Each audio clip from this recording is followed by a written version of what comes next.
Chapter 471. Why is she angry? The one who asked this question was Su Qingjun, who had been standing silently at the side.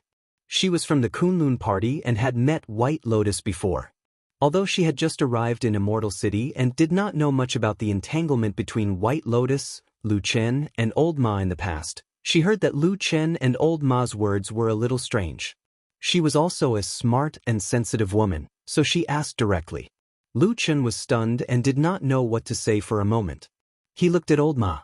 Old Ma also shrugged and turned his head, obviously not wanting to answer this question. Lu Chen was a little helpless. After thinking for a moment, he whispered to Su Qingjun, "Old Ma and I guessed it privately." She probably thought that she would become the bald head's disciple. Old Ma stood at the side and listened. Suddenly, his heart moved slightly, and he glanced at Lu Chen. In the words just now, it seemed inconspicuous, but Old Ma and Lu Chen had been together for many years, so he still heard something strange in it. For many years, Lu Chen had called perfected Lord Tunlan, "damn bald head," behind his back, but now, the word "die" was quietly missing. Su Qingjun naturally did not notice this, but she was still surprised by Lu Chen's words.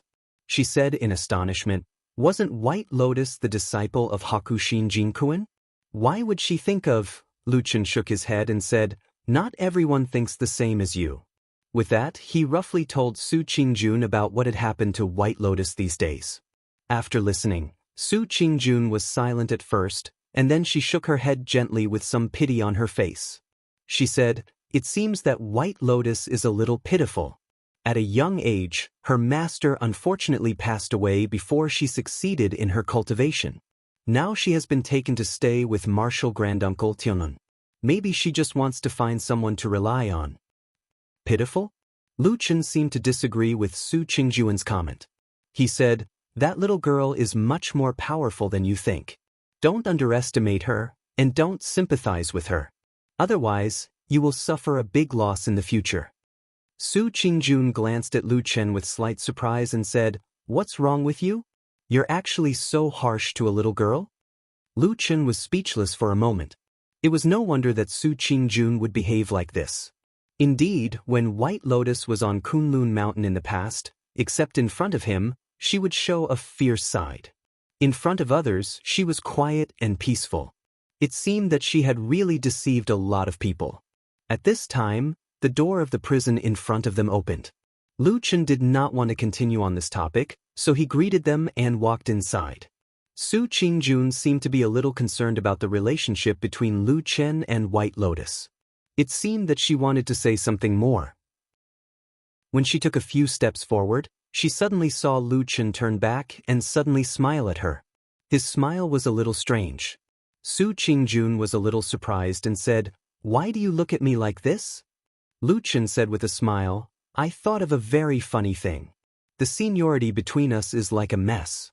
When we were on Kunlun Mountain, didn't you accept me as a registered disciple?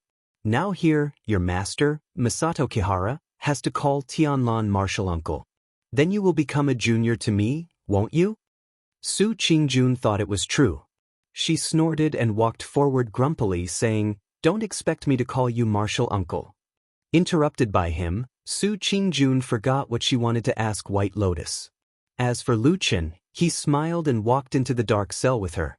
Most of the cells in the world were dark and depressing because they were a place to imprison people and make them lose their freedom. It was a place where countless pains were created. Almost no one liked to stay here, no matter the prisoners or the people who were themselves free.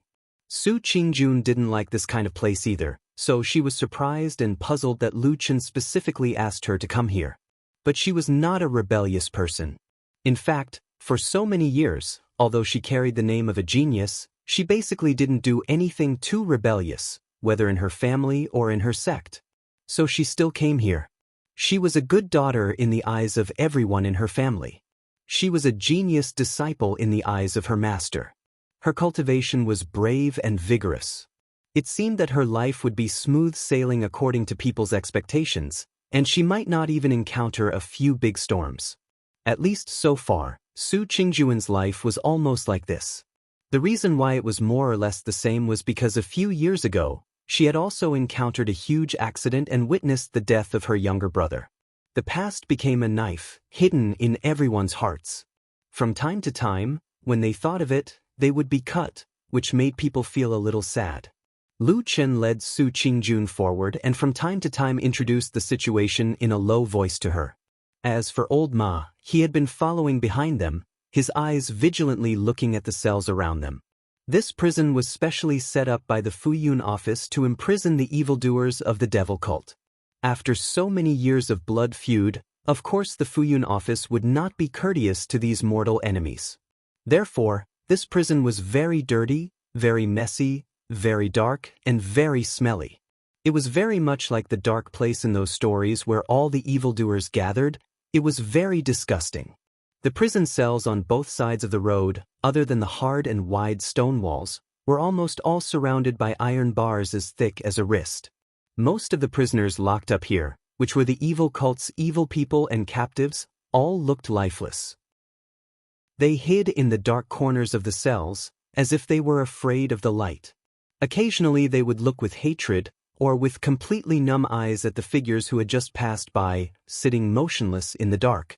The surroundings were quiet, but this dark prison looked unusually scary. There was even a faint feeling of deprivation of humanity, making people tremble with fear and especially disgusted.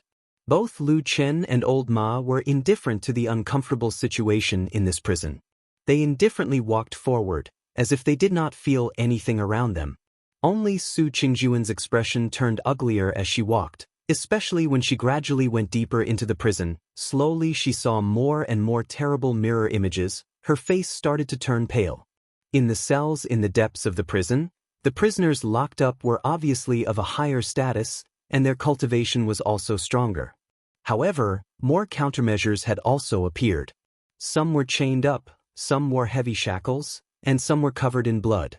There were obvious signs of torture, and they looked very miserable. Most of the prisoners here looked very weak. They were groaning in pain, gasping for breath, as if they were the weak and tiny souls in this demonic prison. As they continued to walk forward, when they were about to reach the deepest part of the prison, Su Qingjun suddenly stopped. Her face turned abnormally pale, even bloodless. Because here, in the cell that she had just passed, she inadvertently saw a prisoner in an even more miserable state. It was a man with missing limbs. This man's right arm and left arm were cut off by sharp blades. His left leg seemed to be a little limp, his face covered with weeds like a beard. When Lu Chen and the others walked over, this man seemed to be unaware of what was happening outside. He was just trying to drink water. There was a broken bowl on the ground. There was some dirty water in it. He knelt on the ground and stretched his neck, like a dog trying to put his face into the broken bowl to drink. Su Qingjun seemed to be unable to bear it anymore. She suddenly grabbed Lu Chen, her face pale, pointing at the man in the cell. Even her voice was slightly trembling as she asked, this man, what did he do wrong, to be treated like this? Chapter 472. The passage of the prison immediately quietened down. Not only Lu Chen and old Ma's side, but also the prison guards who were leading the way and following behind. One must know that the most important prisoners in Fuyunji were imprisoned here. Every one of them was an evildoer of the devil cult, a great enemy with a blood feud. Of course, Fuyunji attached great importance to them. Therefore, even though Lu Chen's status was different now, the prison guards here could not really let the three of them walk in as they pleased. There were quite a number of guards accompanying them, but Lu Chen's identity as the disciple of Supreme Tianlan was still powerful, so everyone gave him some face and walked a little further away. At this moment, when they suddenly heard Su Qingjun say such words, and her tone was urgent, there seemed to be some indignation. Before Lu Chen and old Ma could react, several cold gazes swept over them. Lu Chen frowned slightly and said, "Those are the evildoers of the devil cult." Of course, those who were imprisoned in this prison were the remaining evildoers of the devil cult who had been fighting with Fuyunji for decades. Su Qingjun also knew this in her heart, but there was still some reluctance and anger in her expression. But as intelligent as she was, she quickly felt that the surrounding prison guards were looking at them with unfriendly gazes. Su Qingjun gritted her teeth and seemed to be a little hesitant, but in the end she could not help but say, I know they are evildoers of the devil cult. I won't say anything if you kill them, but such humiliation and torture, isn't it too much? Lu Qin nodded, and then suddenly waved to one of the prison guards who was standing a little further behind. That person quickly walked over, bowed to Lu Qin and said, "Young master, what's the matter?" Lu Qin was startled for a moment. He probably didn't expect the guard to call him young master. However, this wasn't the time to worry about this. In any case, it was probably because he didn't have a public position yet, so it wasn't appropriate for others to call him that. Therefore, he didn't say much and just asked, "I haven't asked for your name yet." The prison guard said, "I dare not. My surname is Qin, and my name is Guy." Lu Qin nodded, and then said to him calmly, "Can you tell the senior sister of the Kunlun party about the prisoner's situation?" Chen Guy straightened up, glanced at Lu Qin, and then turned to Su Qingjun, expressionlessly pointed to the prisoner in the prison and said, "This person is called Shang Fei, originally an altar master of the devil cult in the Western land. He has done many evil deeds and committed many bloody crimes.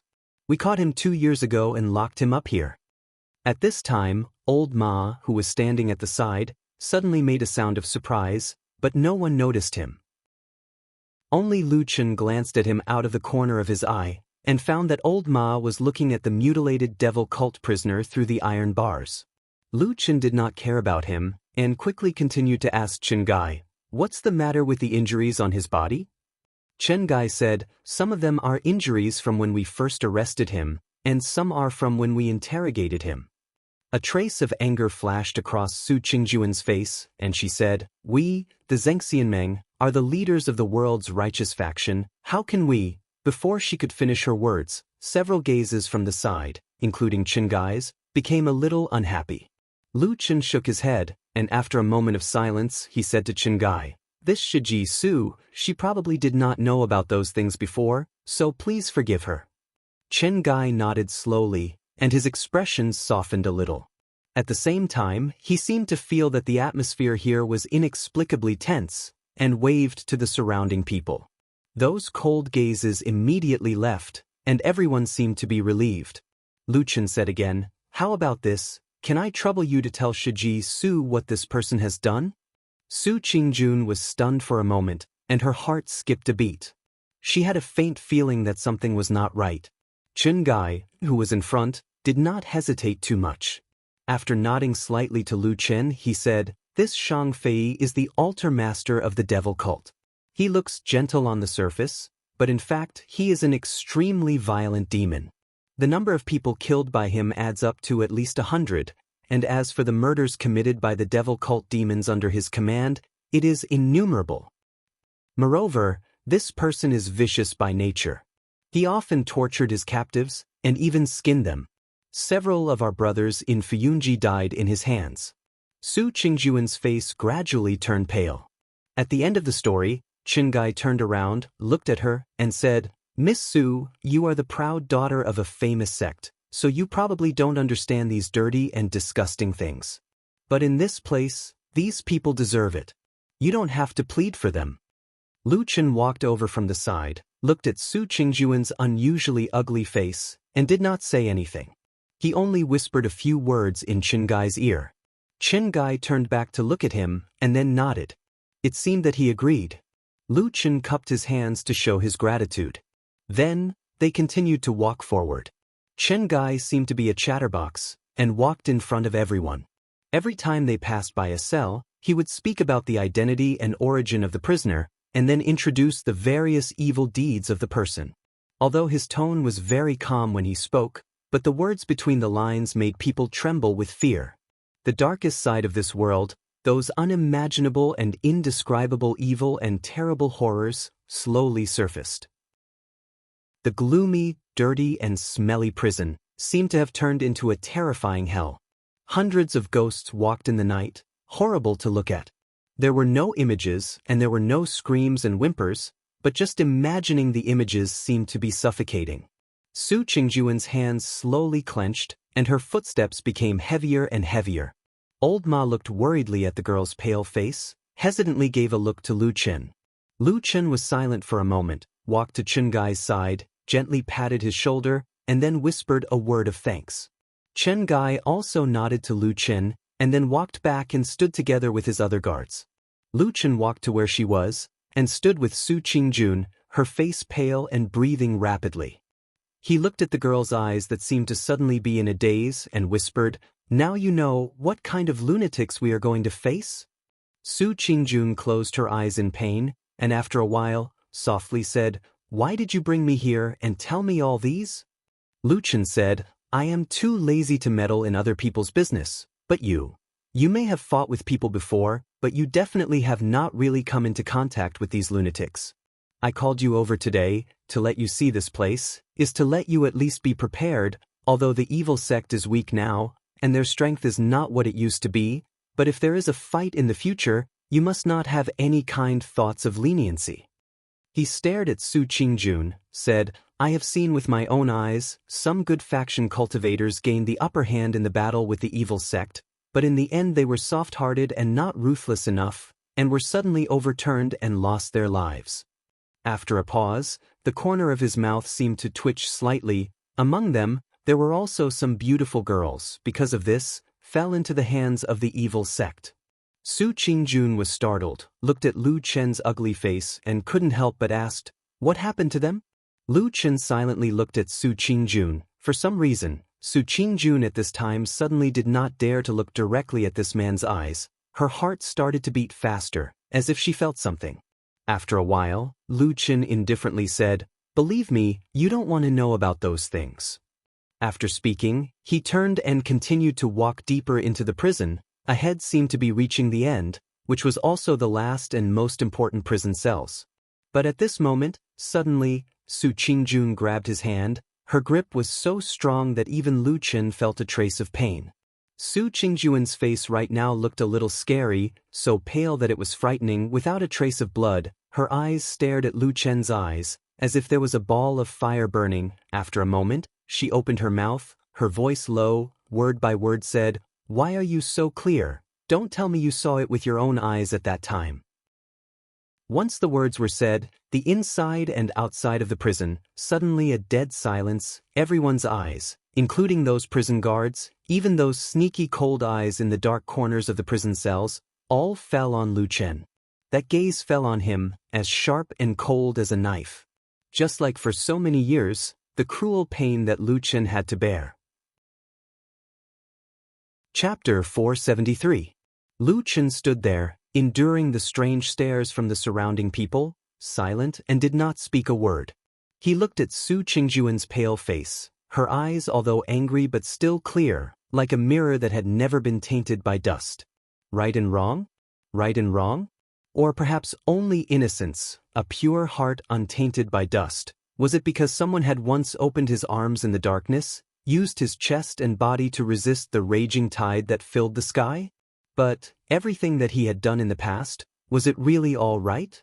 Those choices, were there any selfishness, were there any fears, was it really worth it? This was not what Lu Chen had imagined. Today he had specially brought Su Qingjun here. It was to let her have a clearer understanding of the evil sect, to let this woman who had a warm memory with him, in the future possible battles and killings, have a higher chance of survival and safety. He did not want to see anything happen to her. Lu Chen opened his mouth, seemed to want to say something, but the next moment, he still maintained his silence. Perhaps even he himself did not know what to say? Su Qingjun's beautiful face, from the initial pale, started to show surprise. She was stunned by Lu Chen's silence and then gradually turned into disappointment. Her emotions were so obvious that everyone could see it.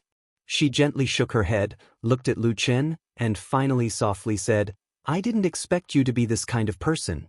Her voice suddenly rose, her expression agitated and angry. She stared at the silent Lu Chen, like staring at a sinner. "Don't tell me you have really seen that kind of thing happen with your own eyes? Right before your eyes? You did not do anything. Watch that woman being."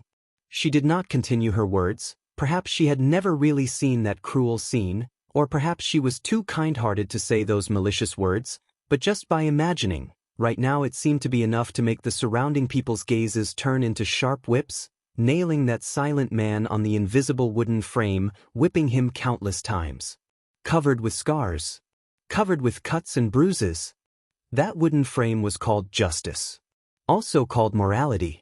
Su Qingjun suddenly turned around and walked away with large strides. She resolutely and angrily left this dark, dirty, and smelly prison.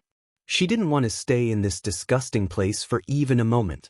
The prison guards behind her subconsciously opened up a path as they watched the woman leave. They looked at each other and frowned slightly. Finally, their gazes landed on Lu Qin. No one spoke, but their gazes didn't seem friendly either. Perhaps in that silence, there was disdain, contempt, hidden anger, and silent condemnation. The situation had suddenly changed in the blink of an eye, catching everyone off guard. Even the usually calm and composed Lu Qin seemed to be at a loss at this moment.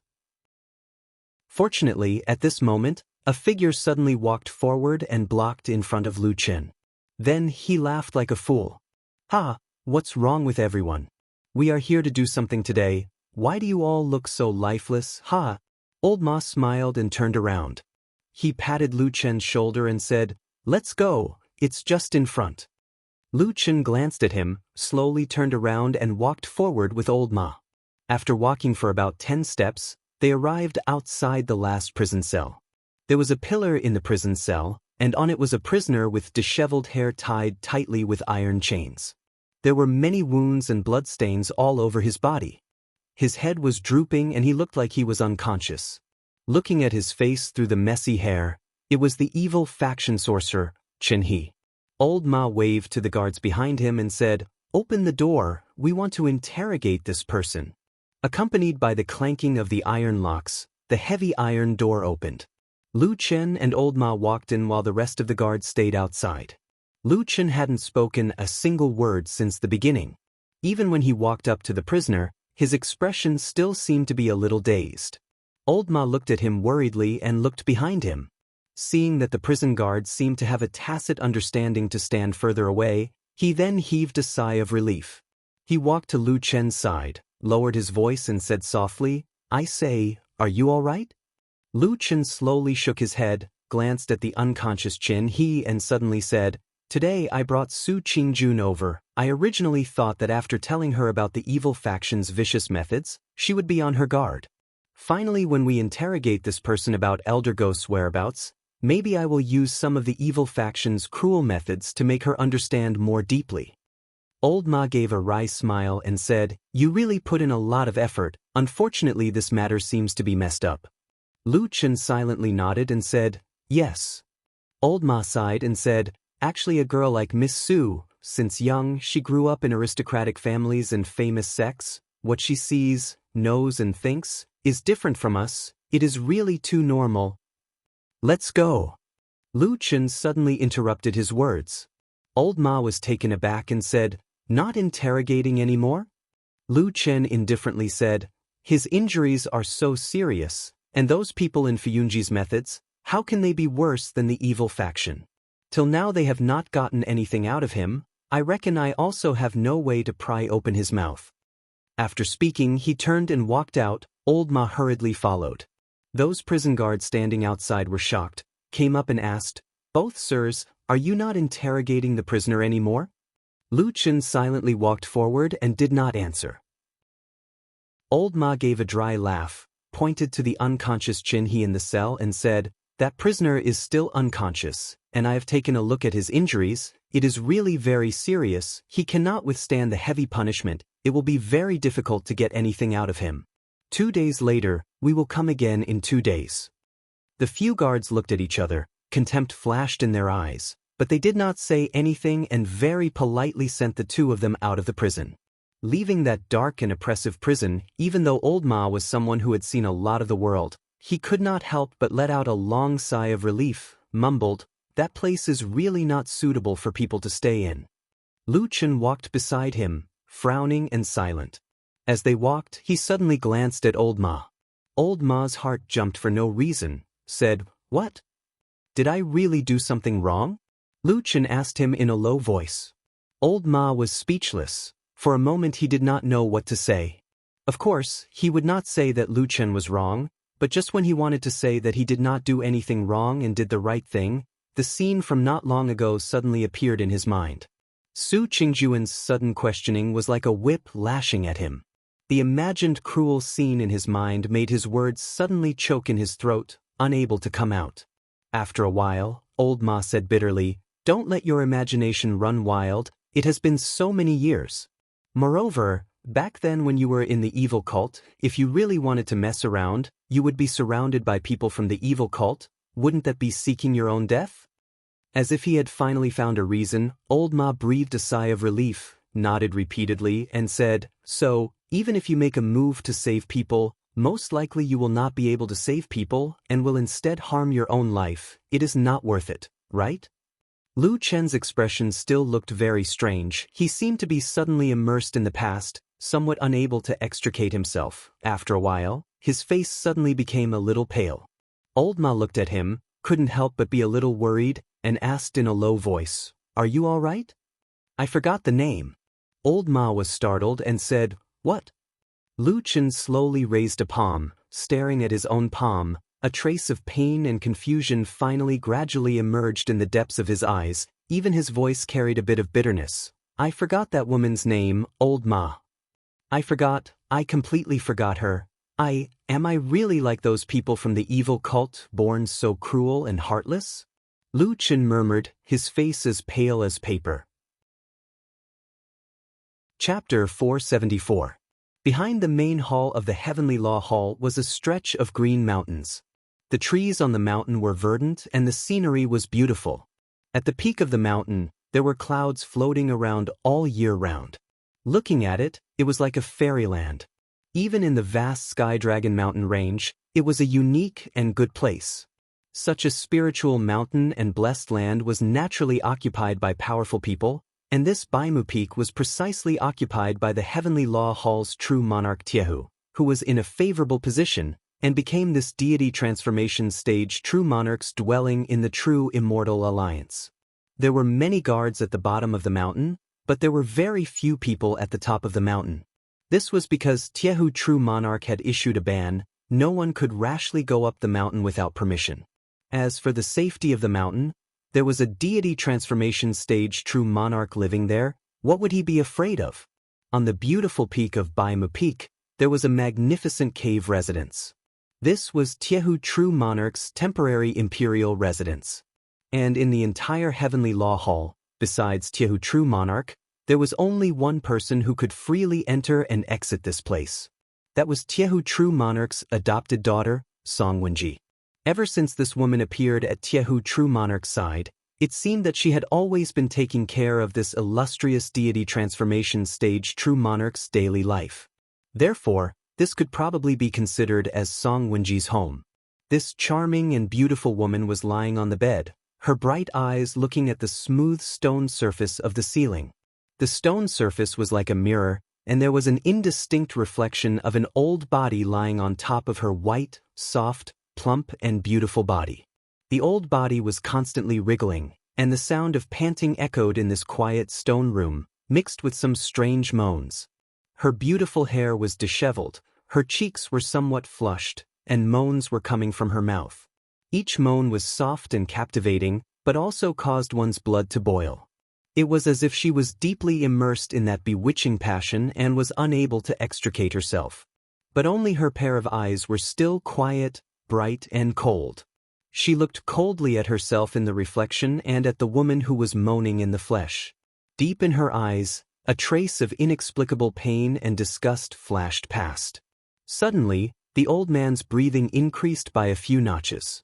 Song Wenji's gaze suddenly changed from clear and bright to blurry and crazy. She suddenly stretched out her bare white arms and hugged the man's neck tightly. Then, the moans in her mouth also became louder, as if she had become incomparably happy at that moment. However, at the corner of her mouth, there was a faint mocking smile. Finally, with a few soft cries, the old man seemed to have lost all his strength. He suddenly relaxed and fell on Song Wenji's plump body. At this moment, all of Song Wenji's strange emotions disappeared. She suddenly became a well-behaved woman. She shyly and resentfully hugged the man. Using a soul-stealing voice, she complained with a bit of breath, "Godfather, are you trying to torture your daughter to death?" That white-haired man was Tiehu Supreme. At this moment, he did not have his usual solemn and dignified expression. Instead, there was a bit of lust. If this scene was seen by outsiders, the jaws of everyone in the world would drop. And after hearing the words of this coquettish goddaughter, Tiehu Supreme seemed to be even happier. He laughed out loud and even wriggled his body a few times. With a bit of obscenity in his mouth, he teased, "Ha, my good daughter, are you convinced? Are you convinced?" Song Wenji exclaimed and then hugged Tiehu Supreme's body. With a slightly trembling voice, as if crying and laughing at the same time, she said, "I am convinced, your daughter is convinced." At this moment, Tiehu Supreme seemed to have finally obtained great satisfaction. His body lay to the side and started to breathe heavily. Then, he reached out and hugged Song Wenji's soft white body. He sighed and said, "My good daughter, if not for you, I feel that I have lived my life in vain." Song Wenji nestled in the arms of this deity stage supreme. Hearing this, she laughed and said, "Father, you are joking again. You are a deity stage supreme. You have lived your life in a high position. You have experienced many storms and seen many wonderful things. How could you have lived your life in vain? You only know how to coax me." Tiehu Supreme snorted and looked at the smooth mirror-like stone surface above his head. He said, "You don't understand. For so many years, I have been burdened by those false reputations. In front of everyone in the world, I am justice, I am a moral article. In everyone's eyes, I am born to be solemn and just, clean and self-respecting. There can be no mistakes. I used to think so too. That's why I lived like that for most of my life, until I met you." He suddenly spat and said with disgust and hatred, "I've finally seen through everything. All the people in this world are strict with themselves and strict with others. It's funny that I've been stupid for half my life. It's only now that I understand the principle of enjoying life in the present." Song Wenji was touched. She said softly, "Father, you have suffered. But it's okay. You have such a high level of cultivation. You must have a long life ahead of you. Let me accompany you in the future." Tiehu Supreme nodded his head and laughed, Of course. As long as you are with me." Song Wenji suddenly said coquettishly, "But my cultivation is not as high as yours. I will grow old in the future. Perhaps at that time, you will not like me anymore." Lord Steel Pot quickly shook his head and said, No, as long as I am here, you can use all the rare treasures and cultivation resources in the world. In addition to that, I will personally protect you. I guarantee that your cultivation will improve tremendously and no one will be able to catch up to you. Your appearance will also remain youthful forever. But if that's the case, after a long time, maybe you'll get tired of looking at me and probably don't want me anymore." At the end of her sentence, Song Wenji's eyes actually turned red. She looked like she was moved and hurt, and she was actually about to cry. The Iron Pot Lord was a hero of his generation. He had an earth-shattering cultivation and supernatural powers, but at this moment, he was helpless and looked extremely embarrassed. The girl in front of him was really his precious treasure. He was afraid that she would fall. He loved her dearly and spoiled her endlessly. Immediately his forehead was full of sweat. He coaxed her continuously. He even pointed to the heavens and swore to the earth. He said all kinds of mushy words and promises non-stop. With great difficulty he managed to coax this goddaughter until her tears turned into a smile. Tiehu Supreme heaved a sigh of relief. They talked and laughed for a while. Then they stood up. Song Wenji helped him put on his clothes. Then she changed back to the dignified Tiehu Supreme. Song Wenji went to the side and poured a cup of tea for him. Iron Pot True Lord took a sip and suddenly looked into the teacup and said, "This is the famous tea of Kunlun Mountain, Little Crane?" Song Wenji smiled and said, "Yes. A few days ago, Lord Tianlan held a disciple ceremony. You went to congratulate him and gave him a gift. There was a little of this tea in the return gift. But it was not much." Tiehu Supreme nodded and said, "This tea is indeed rare. It is rare to have a little of it." Then he looked at Song Wenji dotingly and said, "If you like this tea, you can drink it first. I'll go to Tianlan later and ask him to bring some more." Song Wenji was stunned. There seemed to be a glimmer in the depths of her eyes. Then she said with a little doubt, "Don't go. Don't you have a normal relationship with that person?" True monarch Tai, who said disapprovingly, "It's just so, but who can really tear his face apart? Look at his disciple acceptance ceremony, didn't I also go there? I have to give face. Moreover, if I ask him for some tea, he will give me face." Song Wenji suddenly smiled as if she was very happy. She said, "Thank you, foster father. You're so good to me." Tiehu Supreme looked a little proud. But after a while, he seemed to think of something. His face showed a thoughtful expression. Then he said slowly, "Speaking of this, I feel that there is something strange in Tianlan and Fuyunji recently." Song Wenji was surprised and said, "What's wrong?" Tiehu Supreme frowned and said, "He transferred a lot of people from the Kunlun party. He said that he wants to fight against the devil cult. Of course, he has been fighting against the devil cult for so many years. It is not the first time that he transferred people from the Kunlun party. It is not strange that he did not." After thinking for a long time, he still shook his head. Song Wenji looked at his expression and suddenly said, "Foster father, do you suspect that there is something wrong with Fuyunji?" Tiehu Supreme pondered for a moment and suddenly said, "Have you met Lu Qin, the new disciple of Tianlan?" "Well, then do me a favor." Then, Supreme Tiehu's voice deepened, as if he was narrating something. Chapter 475.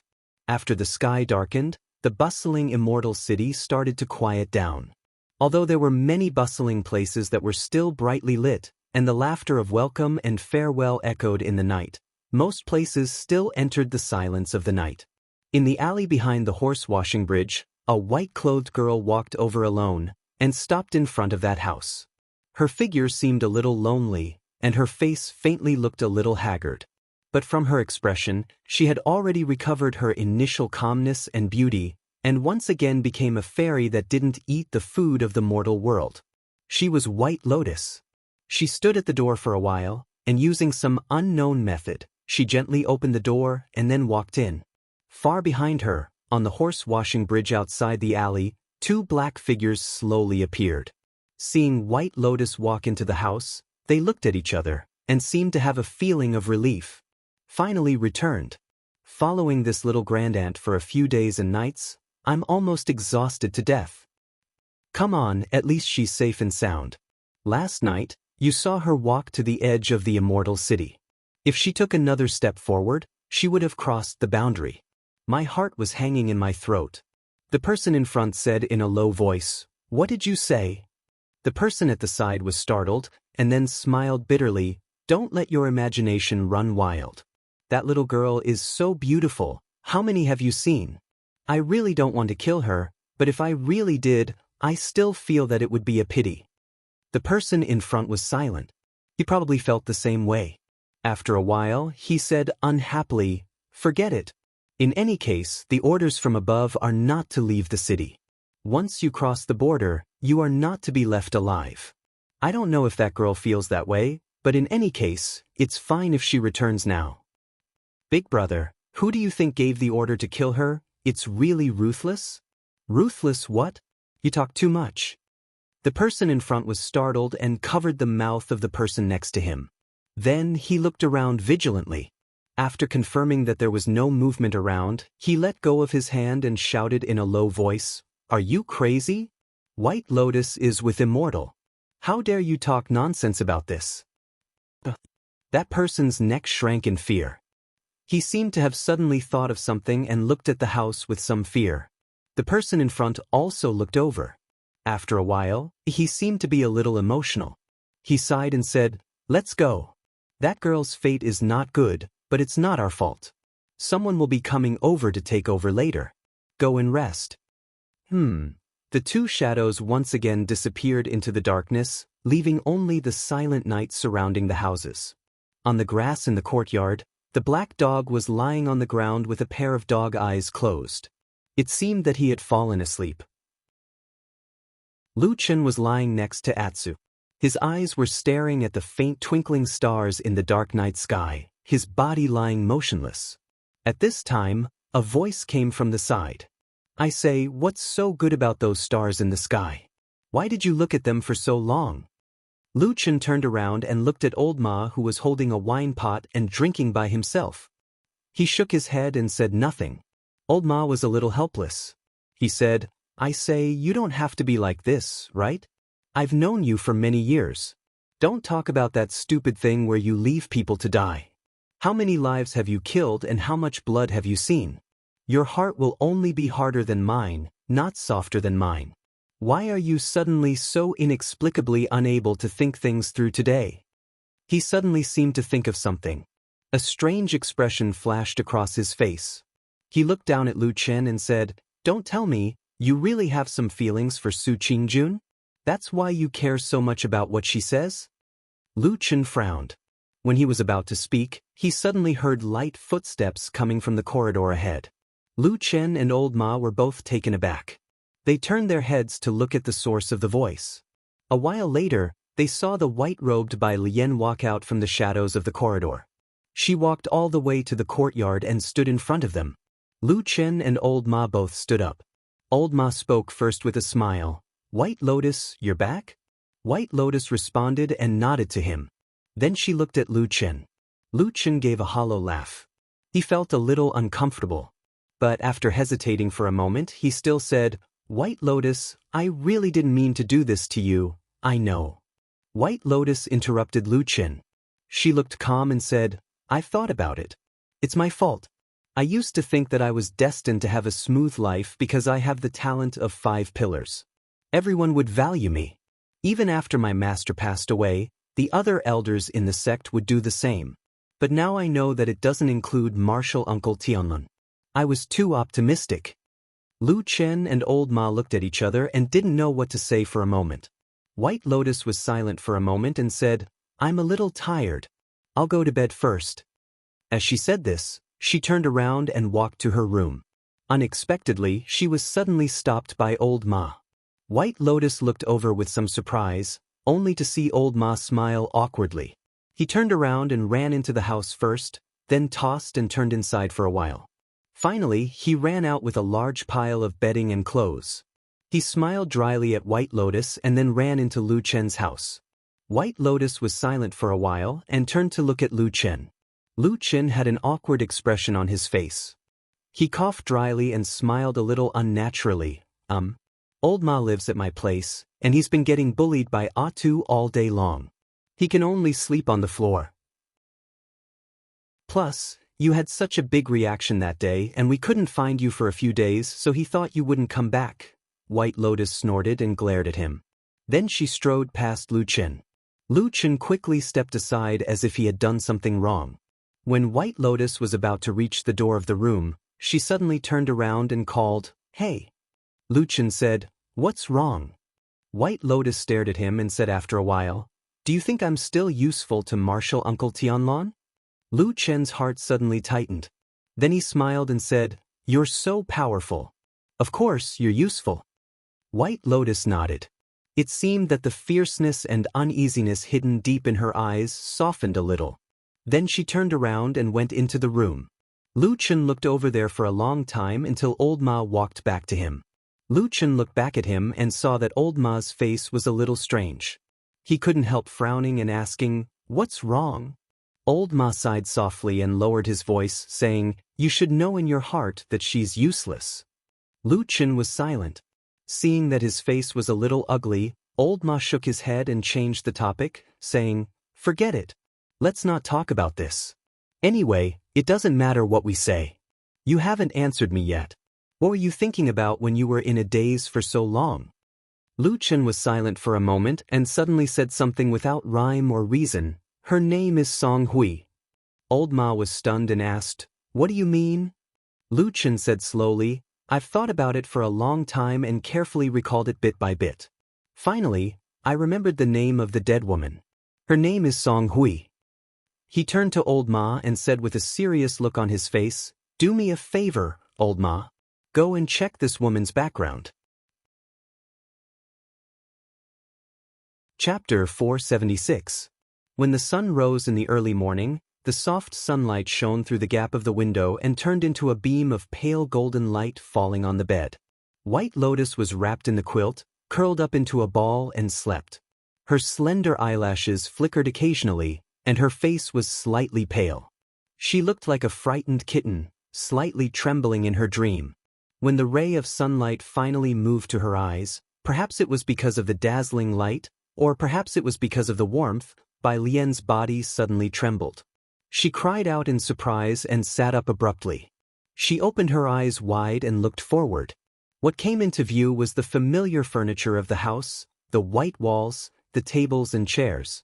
White Lotus stared blankly for a while, and her originally rapid breathing gradually calmed down, as if she had broken free from that nightmare. She reached out her hand and gently touched her forehead. Then she lifted the quilt and got out of bed. She walked to the table and poured a glass of water. She didn't care that it was the cold water from last night and drank it in big gulps. There was a faint movement in the yard outside the house. White Lotus glanced outside. After hesitating for a moment, she tidied up her clothes, walked to the door, opened the door and walked out. The warm sunlight suddenly sprinkled on her slim body. The dazzling golden light made her slightly squint. After a while, she saw that in the yard, Lu Chen and Old Ma were standing there talking, but Atsu was nowhere to be seen. He was probably still sleeping in the house. Seeing White Lotus come out, Lu Chen and Old Ma stopped talking and smiled at her. Then Lu Chen said to Old Ma. Old Ma nodded and turned to leave. But he seemed to think of something and turned to Lu Chen and said, I can help you investigate, but those things in the past, how can I take care of them one by one? Let's forget about it. Lu Chen nodded slightly, and his face was also calm. He said, I understand. It's okay. Don't worry. Old Ma smiled and turned to walk out. White Lotus walked over slowly. After watching Old Ma's figure disappear from her sight, she said to Lu Chen, What does he want to help you investigate? Why does it sound so weird? It's just an old matter of adulthood. It's nothing important. Lu Chen waved his hand and said nonchalantly. At the same time, he looked her up and down and smiled. Did you sleep well last night? White Lotus said, Very good, I fell asleep as soon as I went to bed, and slept until dawn.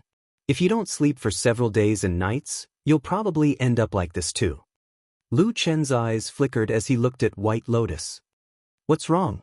Is there something on your mind? White Lotus nodded, but she did not say what was on her mind. Instead, she stared at Lu Chen and said, Can I follow you to do something today? Lu Chen was stunned. Just as he was about to say something, he heard White Lotus say again, The order for me to follow you was also given by your Shizhuan, my uncle master, perfected Lord Tianlan. This shouldn't be a problem, right? Lu Chen was silent. Then he sighed and said, All right. Fuyunji had captured a total of 12 surviving members of the devil cult during the battle in the underground palace of the Immortal City. Now, all of them were imprisoned in the prisons specially prepared for the captives of the devil cult. As the new disciple of perfected Lord Tianlan, Lu Chen's public mission was to deal with the sinister and vicious devil cult. Therefore, on this day, he brought White Lotus to this prison again. The first time he came here, it was Old Ma and Su Qingjun who followed him. This time, it was all changed.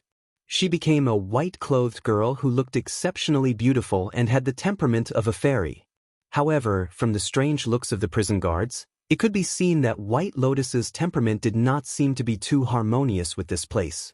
This dirty, dark and stinky place where evil was imprisoned seemed to be of a completely different world from the most beautiful fairy in people's imagination.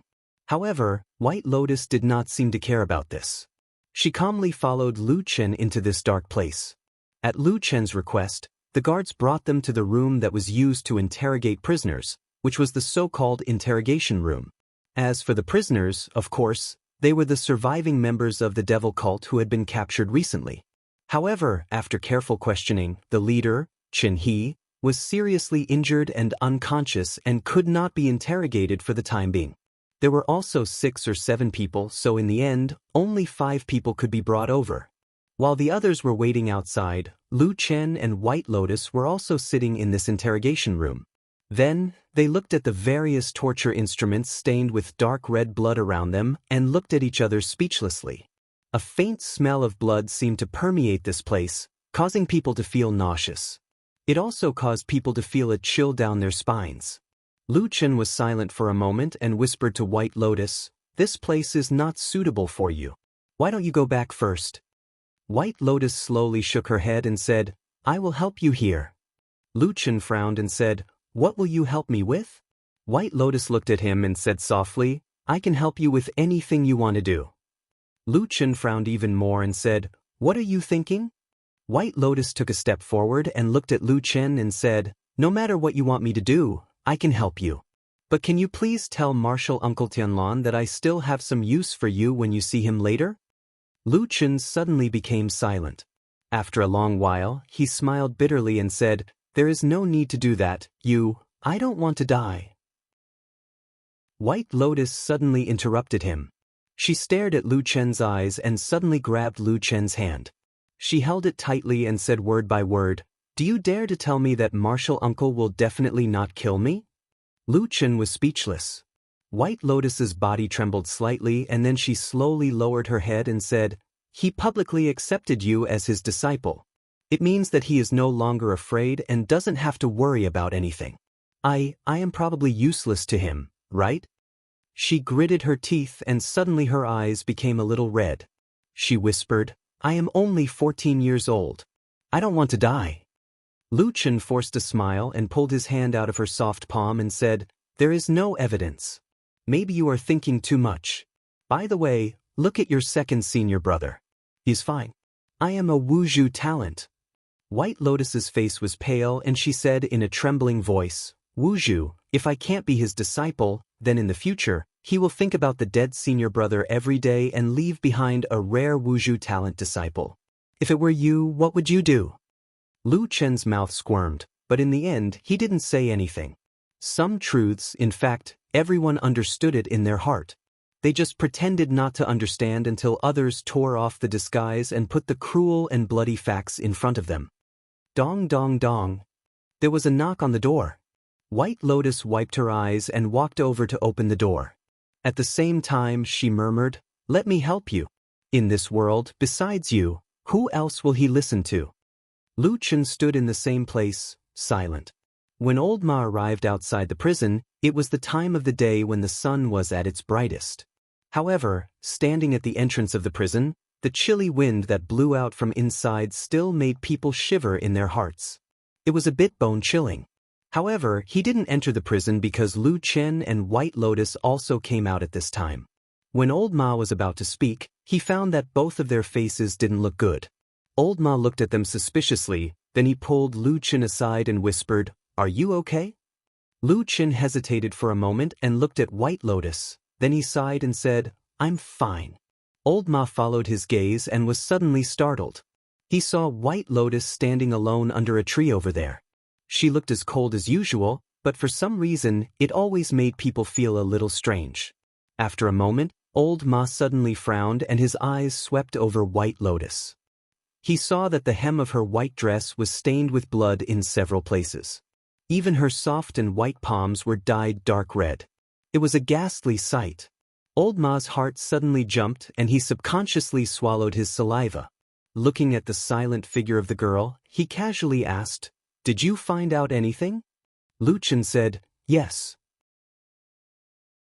In the distance, under the sunlight of the tree, White Lotus raised his head and looked at the scattered rays of sunlight sprinkling down from the dense branches and leaves.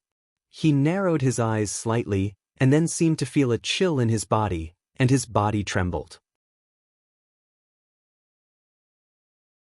Chapter 477. At the entrance of the prison far away, a few Fuyunji prison guards were watching from afar. Although there was a distance between them, one could still see the strange and complicated expressions on their faces.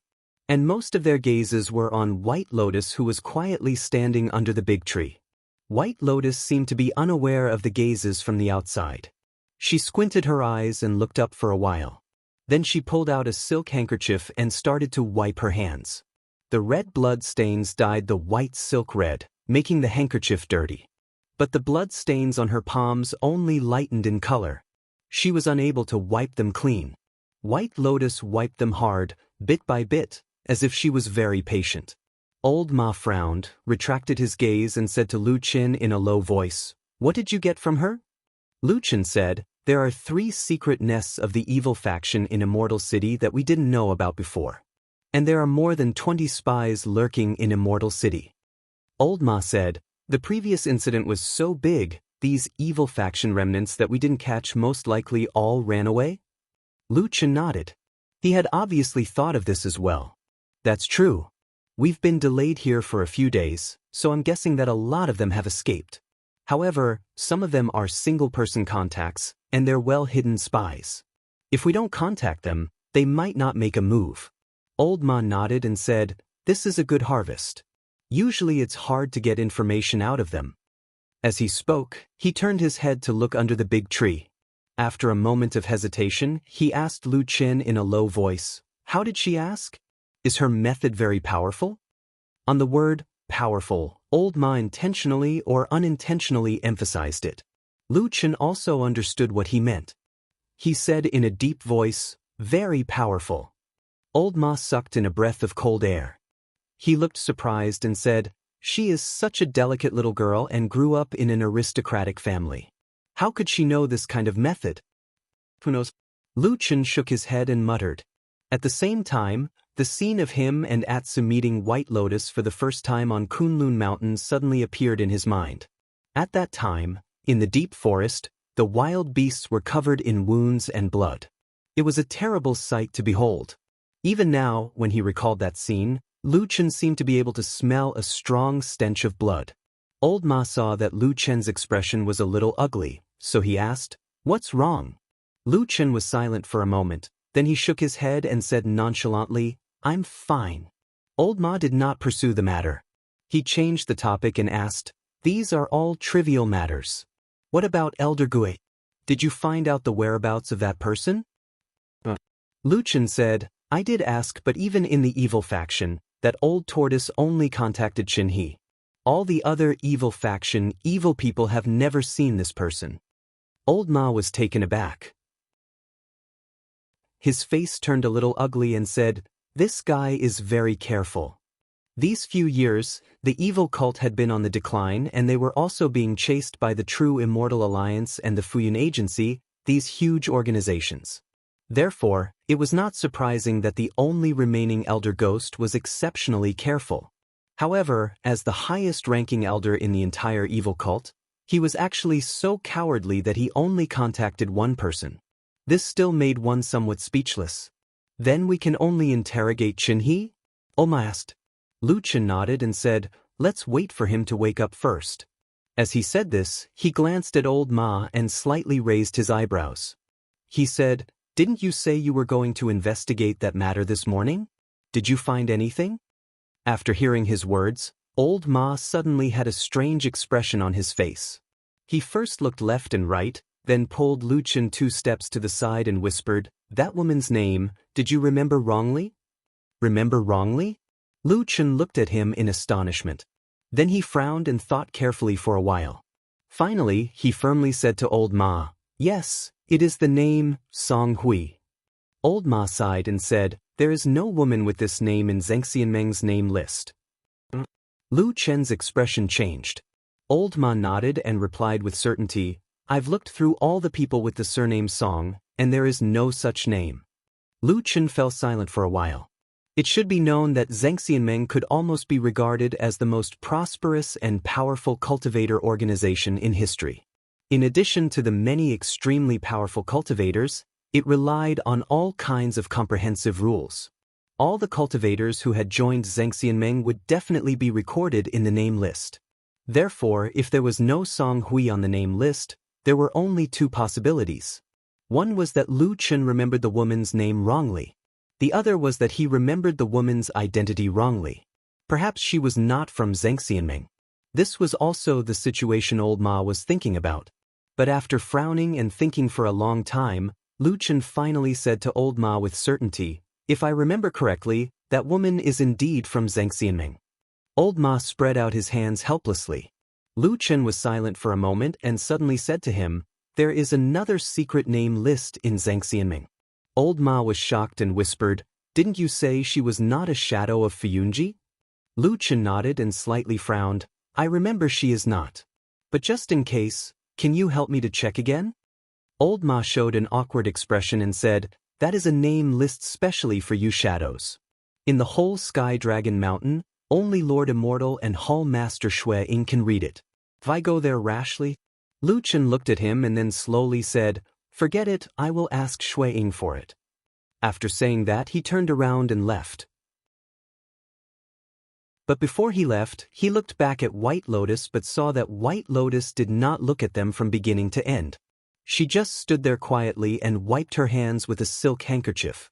And now, the square silk handkerchief had completely turned red. Lu Chen came to the main hall of Fuyunji and asked someone to inform him that he wanted to see Shui Ying. But very soon, someone very politely came to tell him that Hall Master Shui Ying had gone down Sky Dragon Mountain early in the morning and had not returned yet. Lu Chen asked where Shui Ying went, but the people of Fuyunji just shook their heads that they did not know. It was said that the whereabouts of that person had always been mysterious. No one knew. Of course, no one dared to ask where she went. Lu Chen felt a little helpless, but he could only turn back. But when he passed by the courtyard of the Kunlun Party's experts, he stopped. After a slight hesitation, he walked in that direction. One of the houses in the row was where Su Qingjun was living. No matter what, Lu Chen still wanted to talk to this woman and at least explain what had happened that day. But just as he walked to the door of Su Qingjun's residence, he suddenly saw a slender figure walking towards him.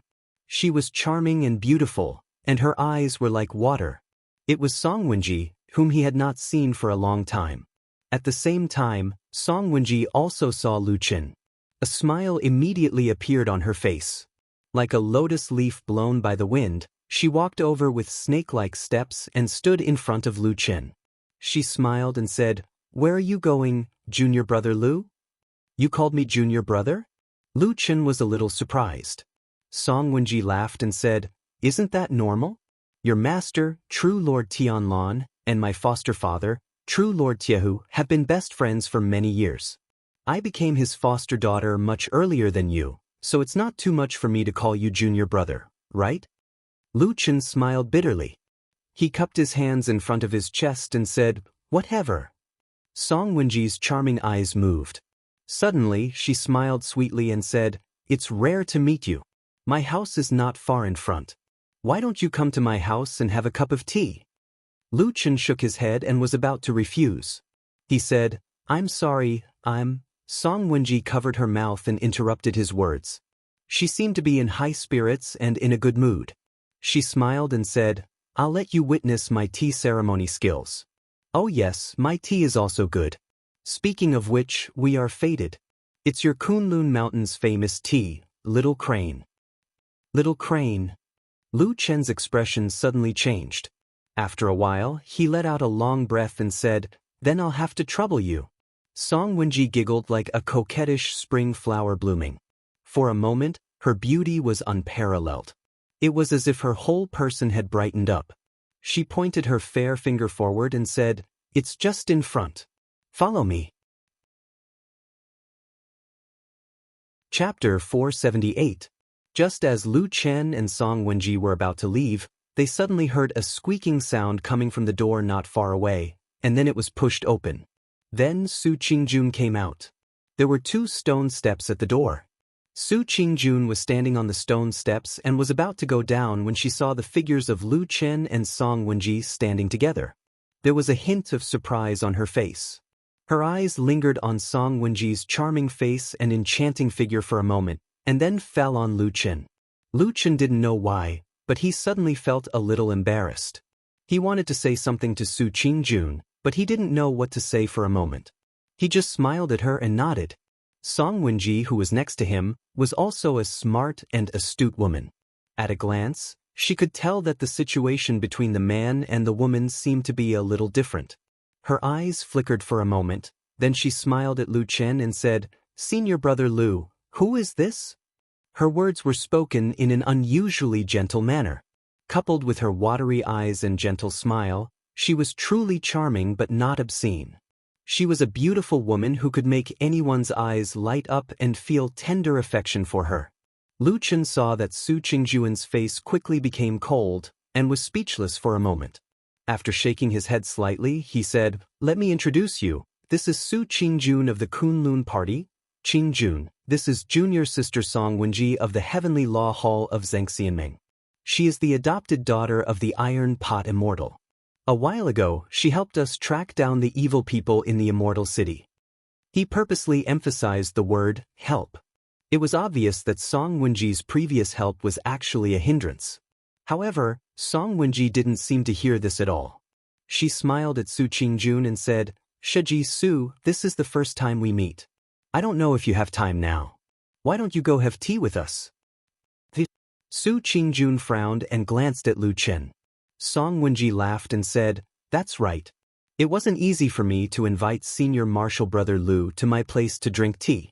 Moreover, the tea leaves are the famous little crane, tea produced by your Kunlun sect. Senior marshal sister Su, you should come too." Su Qingjuan's face was indifferent. After looking at Lu Chen, she said with a trace of alienation, "Thank you, Miss Song, but I have something to do now. I will disturb you again when I have the chance in the future." With that, she turned to leave. But at this time, the two women suddenly heard a cough from Lu Chen, and then they heard Lu Qingjun say, "Lu Chen, Song Chen," to say, "I Lu Chen Lu Chen," to say, "I you I to say, I Chen Lu," to Qing to say, I suddenly I Su to say, I see, Qing Su's Chen's to say to, and. Let's wait for next time. I'm sorry. Song Wenji's smile froze for a moment. Then she looked at Lu Chen with a smile that was not a smile, and said, "Senior brother Lu, you are really a busy man." Lu Chen laughed dryly and walked towards Su Qingjun while waving his hand at her. After that, he smiled apologetically and said, "I'm really sorry, I really do have something to do. I'll treat you to a good meal in Immortal City next time." Song Wenji looked at the two people walking away one after another. The surprise on her face did not disappear. Thinking about it, ever since she grew up, especially after she became the adopted daughter of Tai Hu deity, it had been a long time since someone dared to stand her up, and the excuse was not at all reliable. She glanced at Lu Chen's back, and after a while, she suddenly smiled.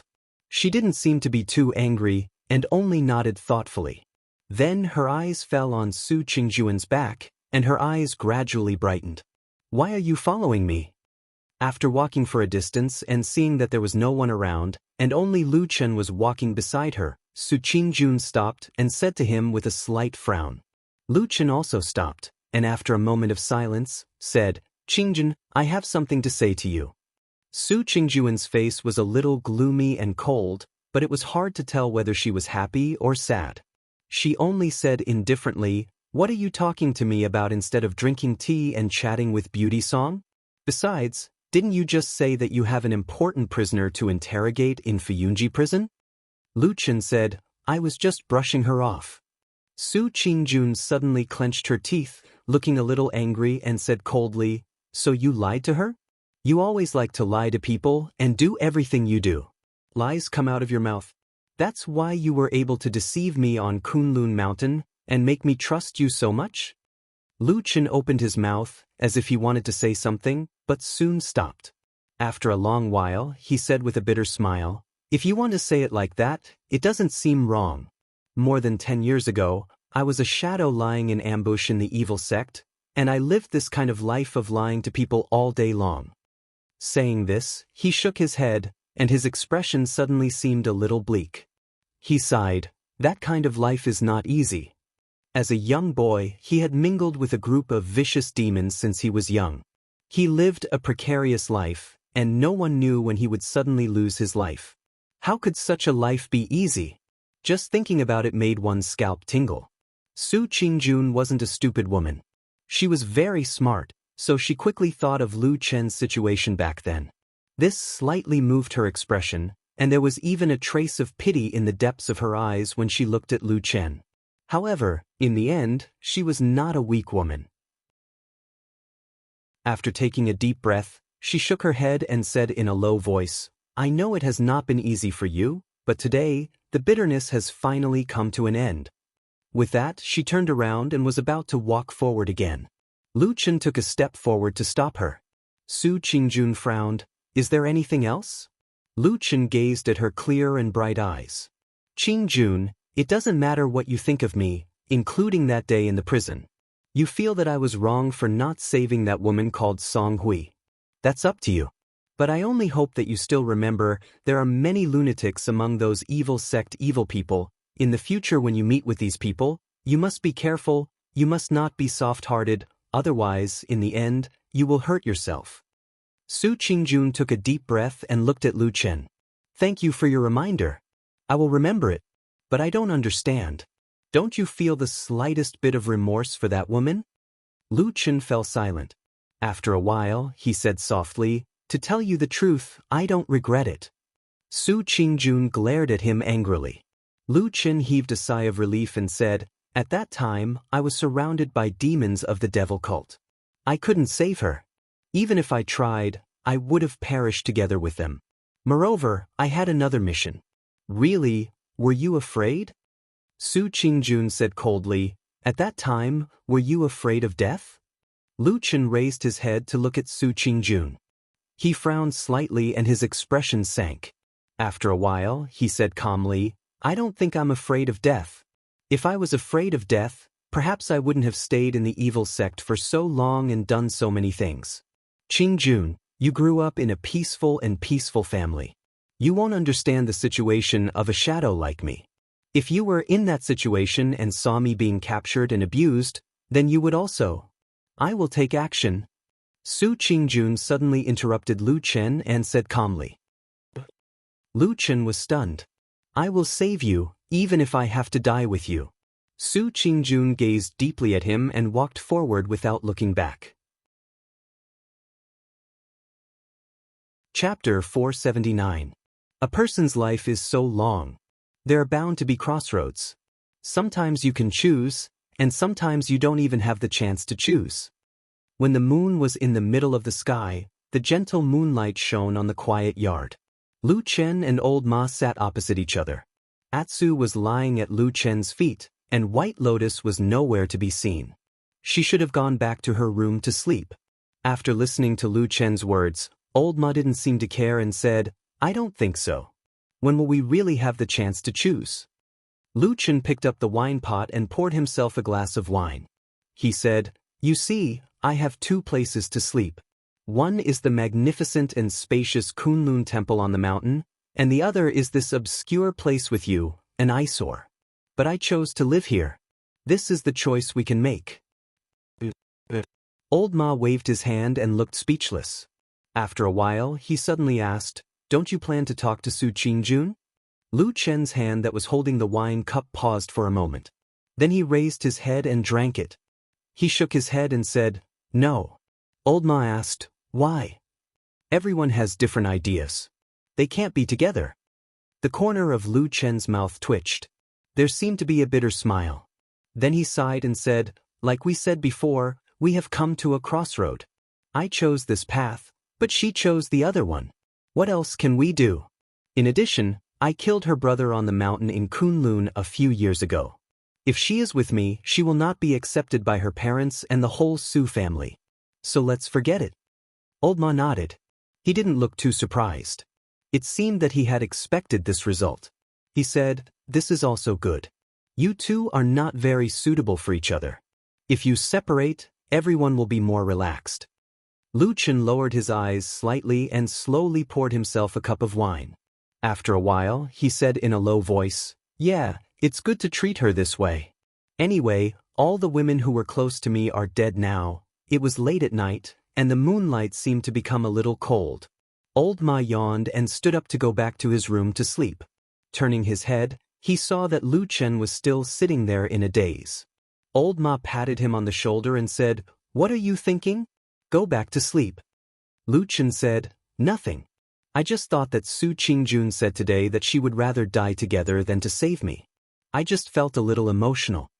Old Ma said, He hesitated for a moment and asked, do you think that Su Qingjun said those words out of anger, or will she really do what she said? Lu Chen thought for a moment and said, according to my understanding of her, if she said she will save, she will most likely do it. Old Ma said, even if she was surrounded by evil sect demons at that time, even if there was no hope of saving people and she would almost certainly lose her life? Even so, she will still save people? Lu Chen nodded and said, should be. I guess in her heart, she must be thinking that she can't bear to see the people important to her being abused and suffering. So she will do anything to help. Even if she is in a desperate situation, she will first relieve the pain of others. In the end, she will also lose her life by committing suicide. It's not worth it. Old Ma frowned and said, it is the first time I have heard of someone like her. Lu Chen looked at him and did not speak. Old Ma said, what's wrong? Could it be that after what Su Qingjun said to you, you also have some regrets about what happened that year? Lu Chen was silent for a moment and said, I have already told her during the day, even if I have to do it again, my choice will still not change. I will still hide in the evil sect without saying a word until the end.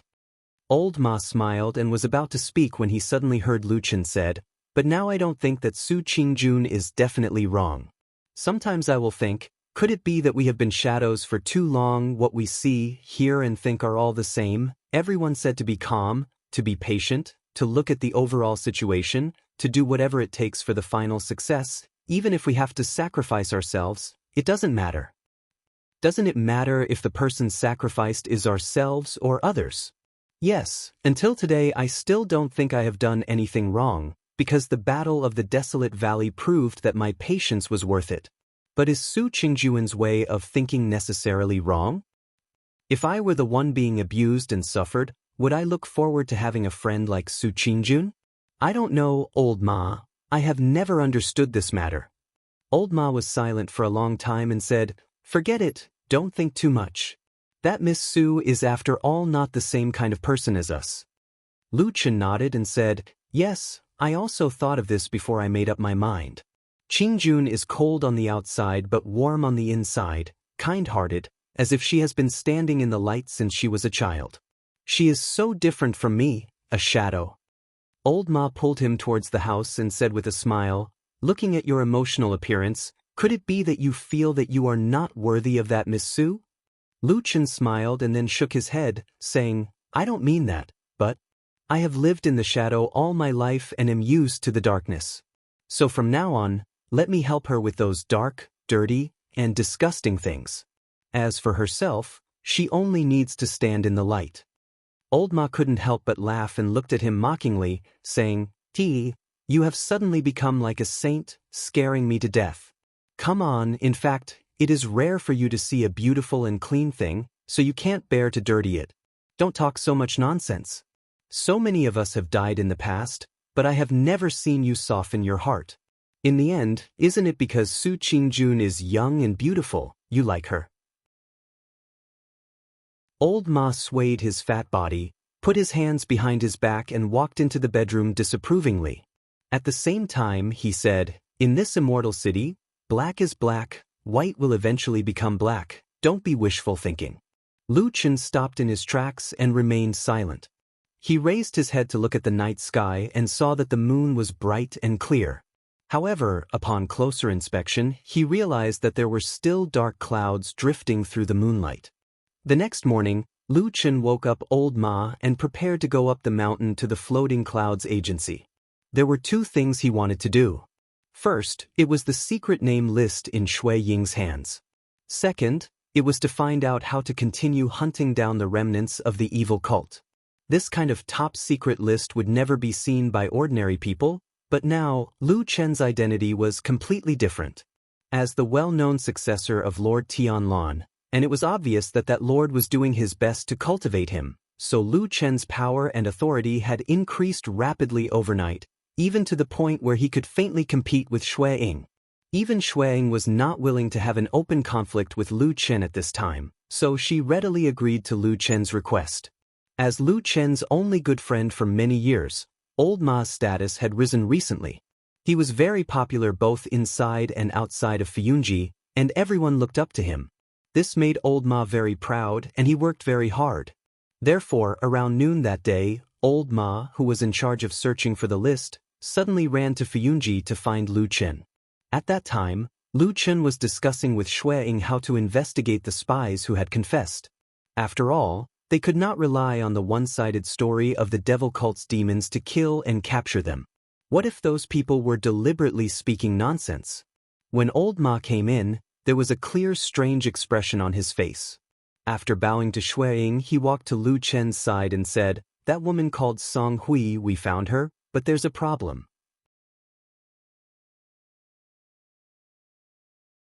Chapter 480. After walking out of Fuyunji, Lu Chen said to old Ma, "Did you see Shui Ying's expression just now?" Old Ma nodded. "She's probably curious too. After all, your identity is different now. She'll think more about everything you do. It's human nature. But are you really not going to avoid her?" Lu Chen said, "I can't avoid her. Although you and I have been working in Fuyunji for many years, we can't compare to her in terms of our foundation in Immortal City. As long as the damn Baldy doesn't really intend to replace this woman, we'll need her help for many things in the future. So, we might as well make it clear to her. Even if we want to investigate the past, we won't be able to do so without alerting her." That's true. Old Ma seemed to be well aware of this situation. What he said just now was more like a reminder to Lu Chen. When they got close to the Kunlun temple, Lu Chen looked around and saw that there was no one around. He asked, "What's the strange thing you mentioned just now?" Old Ma said, "I found Song Hui's name on Fuyunji's secret list. But in the records, Song Hui shouldn't be from Fuyunji." Lu Chen was startled, a trace of surprise on his face.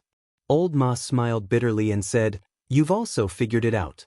The secret list in Shui Ying's hands is commonly known as the shadow list in our Floating Clouds agency. The names on it are all the most secret of shadows.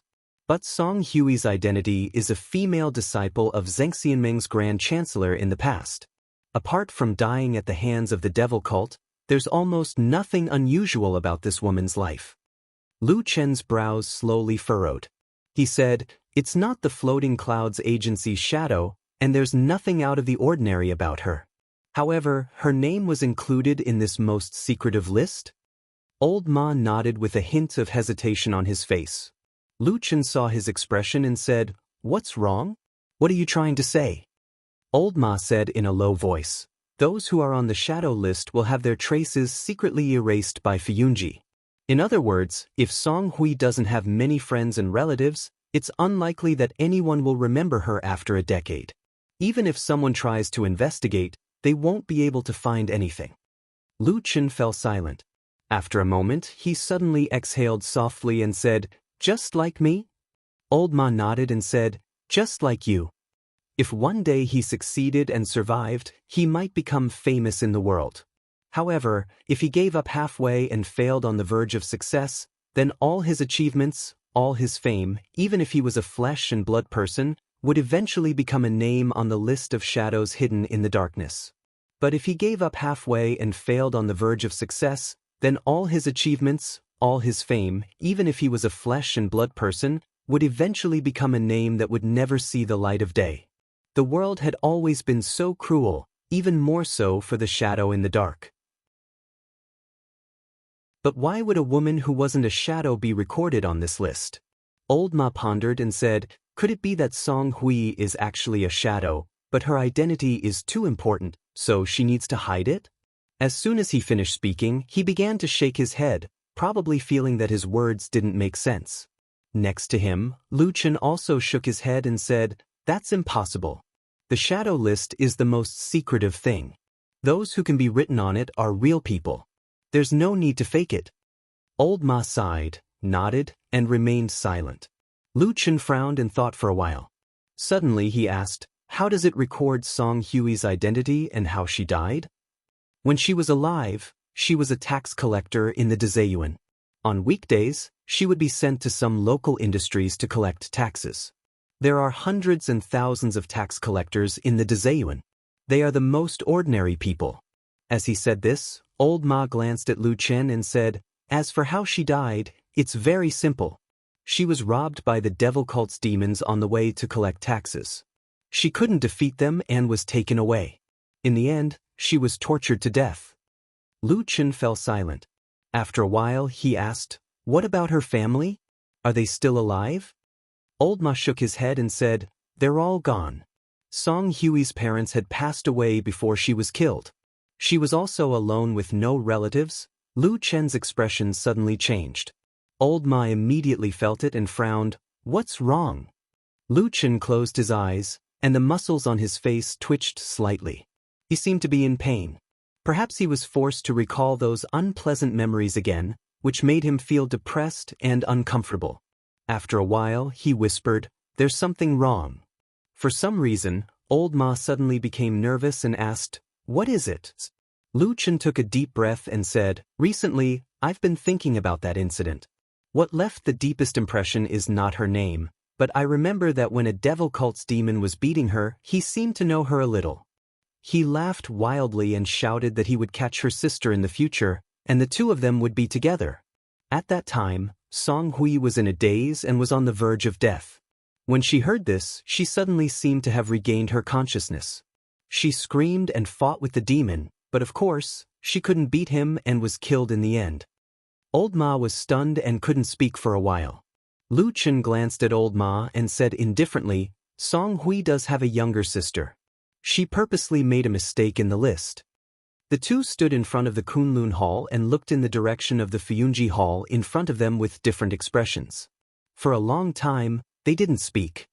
This matter can't be investigated from Fuyunji anymore. After a long time, Lu Chen finally spoke. He looked at the solemn and majestic Fuyunji Hall in the distance and said to Old Ma. Old Ma stood beside him with a complicated expression. After a moment of hesitation, he said in a low voice, "Why don't we stop the investigation? I feel that there's something strange about this matter. Don't make a big mess." Lu Chen was silent for a moment and said, "We still have to investigate. It's fine if I don't remember or care about it in the past, but now that I think about it, I always feel that I owe that woman a little. If I give up now, I won't feel at ease. Just treat it as helping me pay off my debt." Old Ma sighed and said, "Okay, but we can't investigate Fuyunji anymore. What are you going to do?" Lu Chen thought for a moment and said, "We can only go to the Dezayuan. Don't alarm anyone. Just find some old people who have been in the Dezayuan for more than 10 or 20 years and ask around to see if anyone still remembers Song Hui." He paused for a moment. After a moment, his eyes suddenly flashed and he said, "In addition, we have to ask about her sister. I have a feeling that Song Hui's erased sister may be the key to this mess."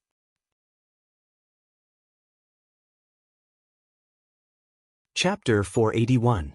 Everything was chaotic and noisy, but the general situation of the world was as calm as before. Even after the explosion in the Immortal City, the scene was fiery and the casualties were heavy. It made the evil cult, which had been on the decline for a long time, suddenly become the focus of attention again. But in fact, this did not change or help the evil cult's momentum and actual situation.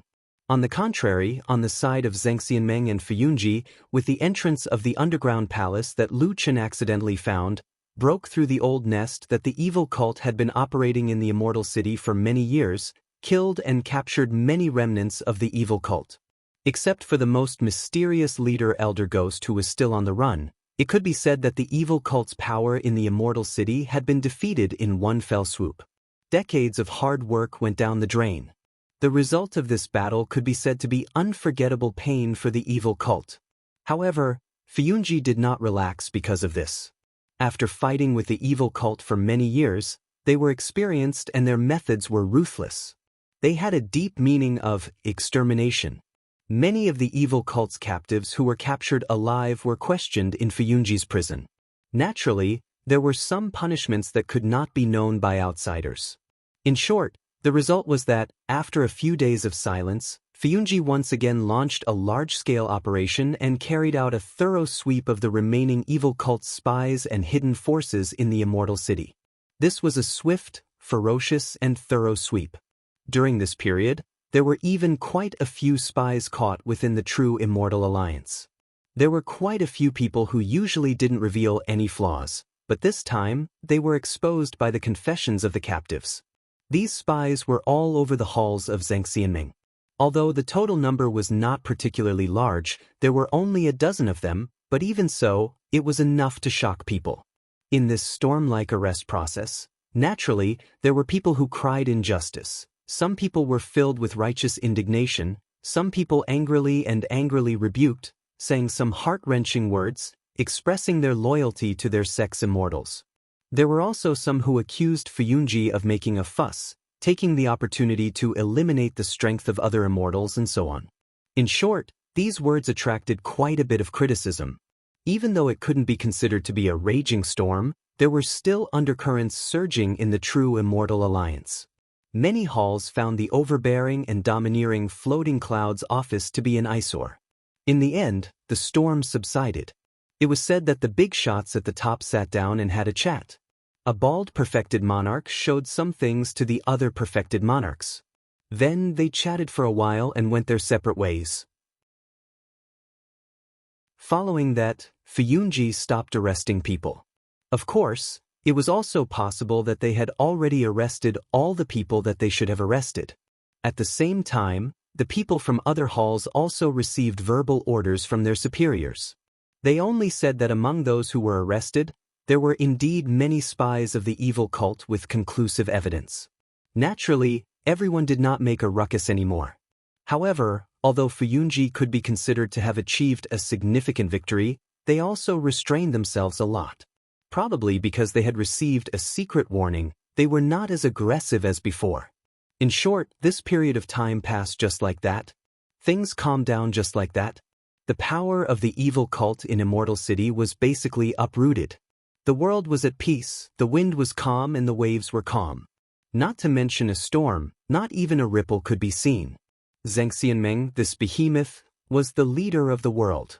Millions of people submitted to it. It was in line with the phrase, prosperous and flourishing. Recently, White Lotus had been following Lu Chen. No matter where Lu Chen went, she was almost always by his side. If there was something, she would do it. If there was something, she would help. If there was nothing, she would stand at the side in a daze. In short, other than not sleeping in the same room at night, she was almost inseparable from Lu Chen. At least, she was always within Lu Chen's sight and never left his side. And because of this, Lu Chen, who had recently risen to fame and was regarded by Zhang Xianmeng as the biggest heir to the huge foundation of Lord Tianlong, also left an impression in Tianlong Mountain. That was, no matter where he went, there would always be two closest subordinates by his side. One was the fatty old Ma and the other was the extraordinarily beautiful young girl White Lotus. From time to time, old Ma would leave to help Lu Chen. But the outstanding and beautiful young girl never left Lu Chen's side. She seemed to be his guard, but also like a helper who could not leave his side for a moment. Some busybodies or people with ulterior motives secretly spread that even at night, White Lotus actually slept in the same room and on the same bed with Lu Chen. They said that this young girl was actually Lu Chen's concubine and so on. There were all kinds of exaggerations, ambiguities, scoldings, and innuendo, which were not pleasant to hear. Of course, these rumors could not escape the ears of Fuyunji and would naturally spread to Lu Chen and the other two. In this regard, Lu Chen could do nothing. Old Ma just laughed it off. And White Lotus, who should have been the angriest, seemed to be the calmest. She was indifferent to this kind of dirty water that was poured on her and still followed Lu Chen closely every day. Even though Lu Chen had told her several times to avoid arousing suspicion, White Lotus still insisted on it. In the end, Lu Chen also gave up persuading her with a bitter smile. There were some things that no one could say, could not say, and dared not say, but they would always have some premonitions. Looking at such a talented and outstanding-looking young girl, who should have been regarded as a treasure in the world, right now was living with fear and trepidation, it really made one sigh. But such indulgence also brought about other consequences. Other than attracting attention, every time Lu Chen met Su Qingjun recently, all he saw was a cold face and a disdainful gaze. This evening, the upstart trio of their Tianlong Supreme's faction once again walked out of that prison in Fuyunji. Perhaps it was because that kind of dirty and dark place always gave people a kind of gloomy mood, the expressions of the three of them did not look too good. After walking to one side, Old Ma sighed and said, "Still can't get an answer, what should we do?"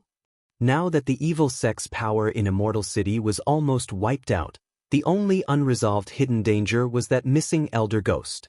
And among the evil sex captives, the only one who had contact with elder ghost was Chen He. So during this period of time, they no longer paid attention to the others and only specifically questioned Chen He. But Chen He's willpower was unexpectedly strong. No matter what method Lu Chen and the rest used, they could not pry open his mouth. Even White Lotus, who had shone brilliantly in the interrogation previously, could not do it. Hearing old Ma's words, Lu Chen did not have any reaction, but White Lotus, who was beside him, had already frowned, as if she was somewhat disgusted by old Ma's words. But the truth was the truth. Even if she was unhappy, she could only endure it. She only intentionally or unintentionally glanced at Lu Chen's face, as if she was somewhat concerned about Lu Chen's meaning. Naturally, Lu Chen would not get angry or scold them. Speaking of which, the relationship between the three of them was also a little strange. Lu Chen and old Ma were slightly better. After all, they were old friends for more than 10 years, but White Lotus and them were not like subordinates, not like friends. Even if she wanted to scold them, it did not seem to be very good. After a moment of silence, Lu Chen still waved his hand and said, "Forget it, let's go back first." They walked all the way down the mountain. The sky slowly darkened as they walked. Unknowingly, they walked to the long street of Immortal City, and saw a familiar place in front of them was surrounded by a large piece of cloth. Lu Chen's footsteps paused, and he said, "Isn't that the place where the explosion happened a few days ago? That entire restaurant was blown up. Why is it suddenly surrounded today?" White Lotus did not speak, but it was old Ma who was well informed, and he said, "Oh, that side is going to be rebuilt. These days they have been filling that big pit, and at the same time, preserving the entrance to the underground palace." As they spoke, the three of them suddenly felt something at the same time, and looked up together, only to see a cloud falling from the night sky, turning into a ray of light and directly falling behind the cloth, disappearing without a sound. Lu Chen glanced at old Ma, and old Ma understood, and said in a low voice, "Now the underground palace below is not allowed to enter, including our people in Fuyunji. Those who go in and out are all people from the Starry Hall." Lu Chen was startled, and he glanced over there, frowned and said, "Could it be that person just now, is it Immortal Guyu? Why does he keep running underground for no reason? Why is he doing this every day?"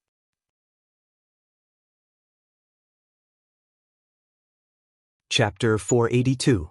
They stopped to watch, and as they discussed in private, they took a few steps closer to the place where the curtain was. Soon, they were discovered by several guards standing there. Not long after, someone came over.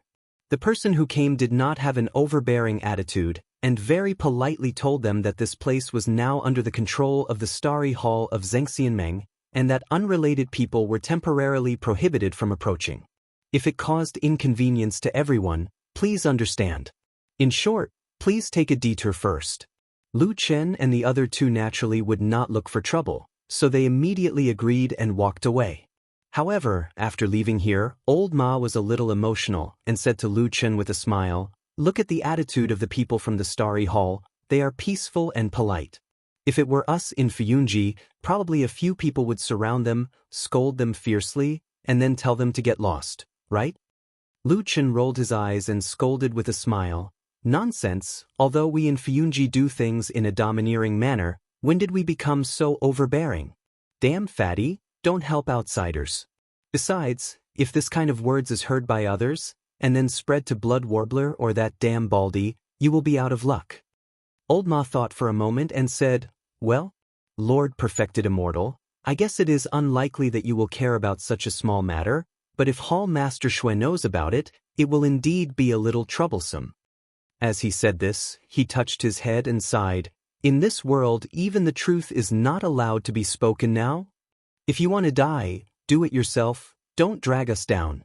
Lu Chen glanced at him with contempt, then pulled White Lotus a few steps to the side, and said with a smile, "Let's not walk with this idiot, or we will be dragged down by him sooner or later." White Lotus did not respond to him, nor did she have any other reaction. It seemed that she obediently followed Lu Chen a few steps, and her eyes flickered slightly as she looked at Lu Chen. And standing at the side, old Ma was also startled, a little surprised on his face. The surroundings suddenly became quiet, and Lu Chen suddenly came to his senses. He looked down and found that he was still holding White Lotus's wrist. He was shocked and quickly let go. White Lotus and Old Ma both looked at him, and the atmosphere seemed to become awkward. Lu Chen smiled awkwardly, and after hesitating for a moment, he said to White Lotus, "This? My mind was suddenly confused just now. I seem to remember that you are still the 10-year-old girl on the mountain in Kunlun a few years ago. I suddenly forgot, sorry." White Lotus did not seem to be angry, but looked at Lu Chen strangely, and then nodded, as if she had accepted Lu Chen's explanation. Who knew that Old Ma, who was at the side, seemed to want to see the world in chaos. He stood there and snorted and said, "What are you saying? Even if she is a 10-year-old girl, you can casually hold her hand? You obviously have ulterior motives. Hey!" Lu Chen was furious, and he kicked Old Ma and shouted, "Damn fatty, you dare to slander me?" Old Ma jumped to the side and laughed heartily. "I'm just doing this because I can't bear to watch your evil deeds any longer. White Lotus, don't be afraid. If this guy dares to bully you, just tell me, I will definitely help you vent." Before the last sentence was finished, Old Ma's buttocks had already been kicked by Lu Chen, and he immediately flew out and fell on his face. Lu Chen sneered, "First, I am not that kind of disgusting person. Second, even if I am, you can't be the hero who saves the beauty."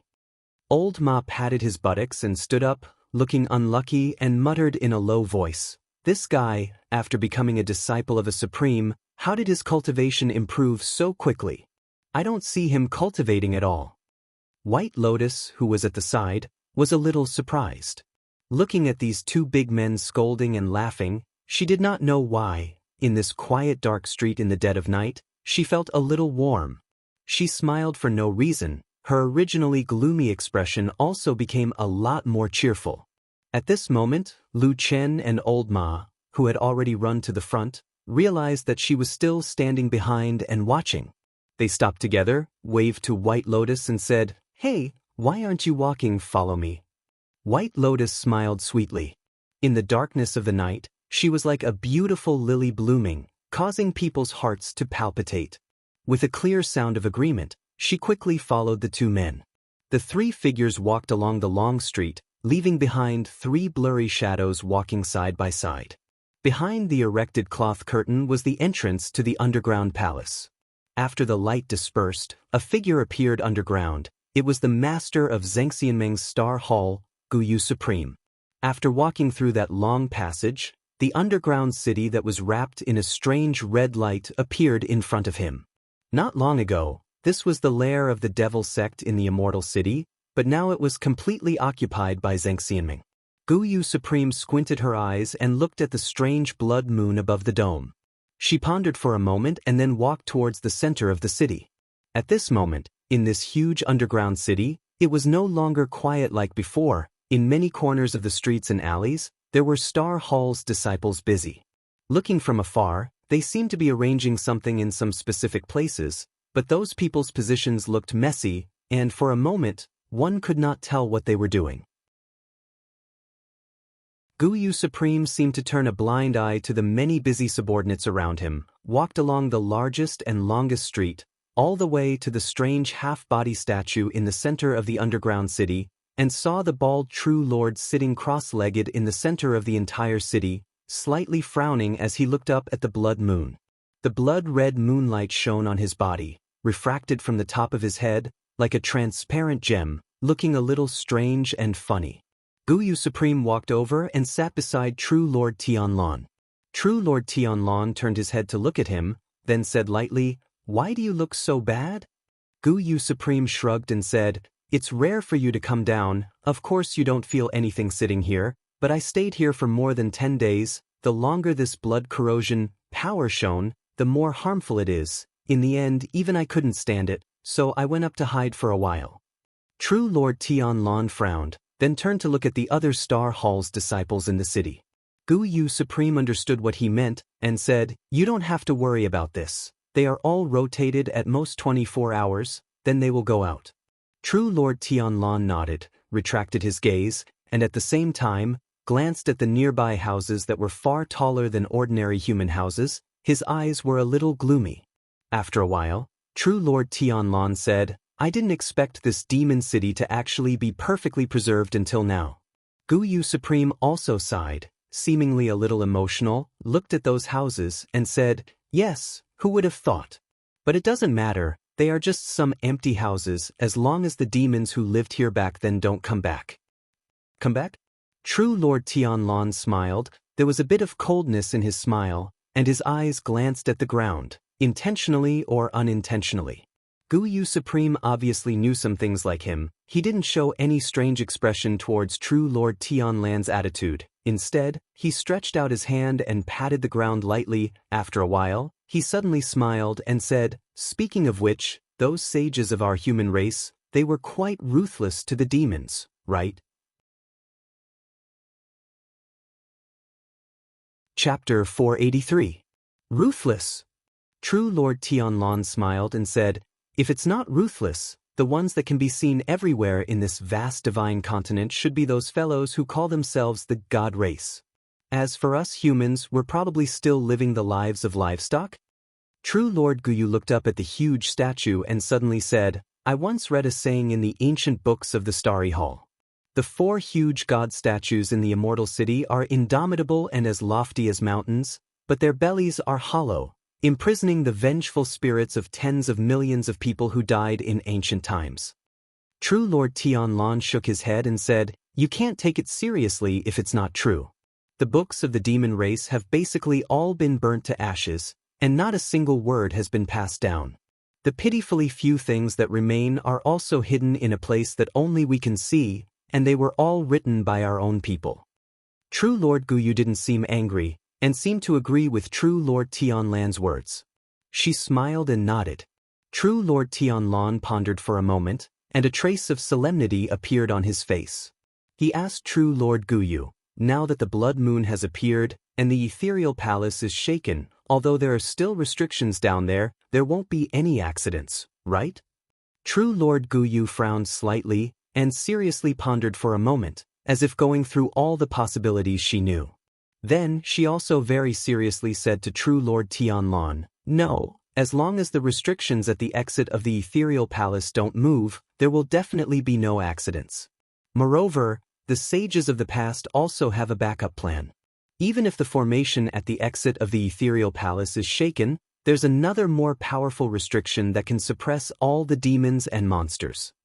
True Lord Tianlan raised his brows and said, "There's actually such a thing, and I actually didn't know about it."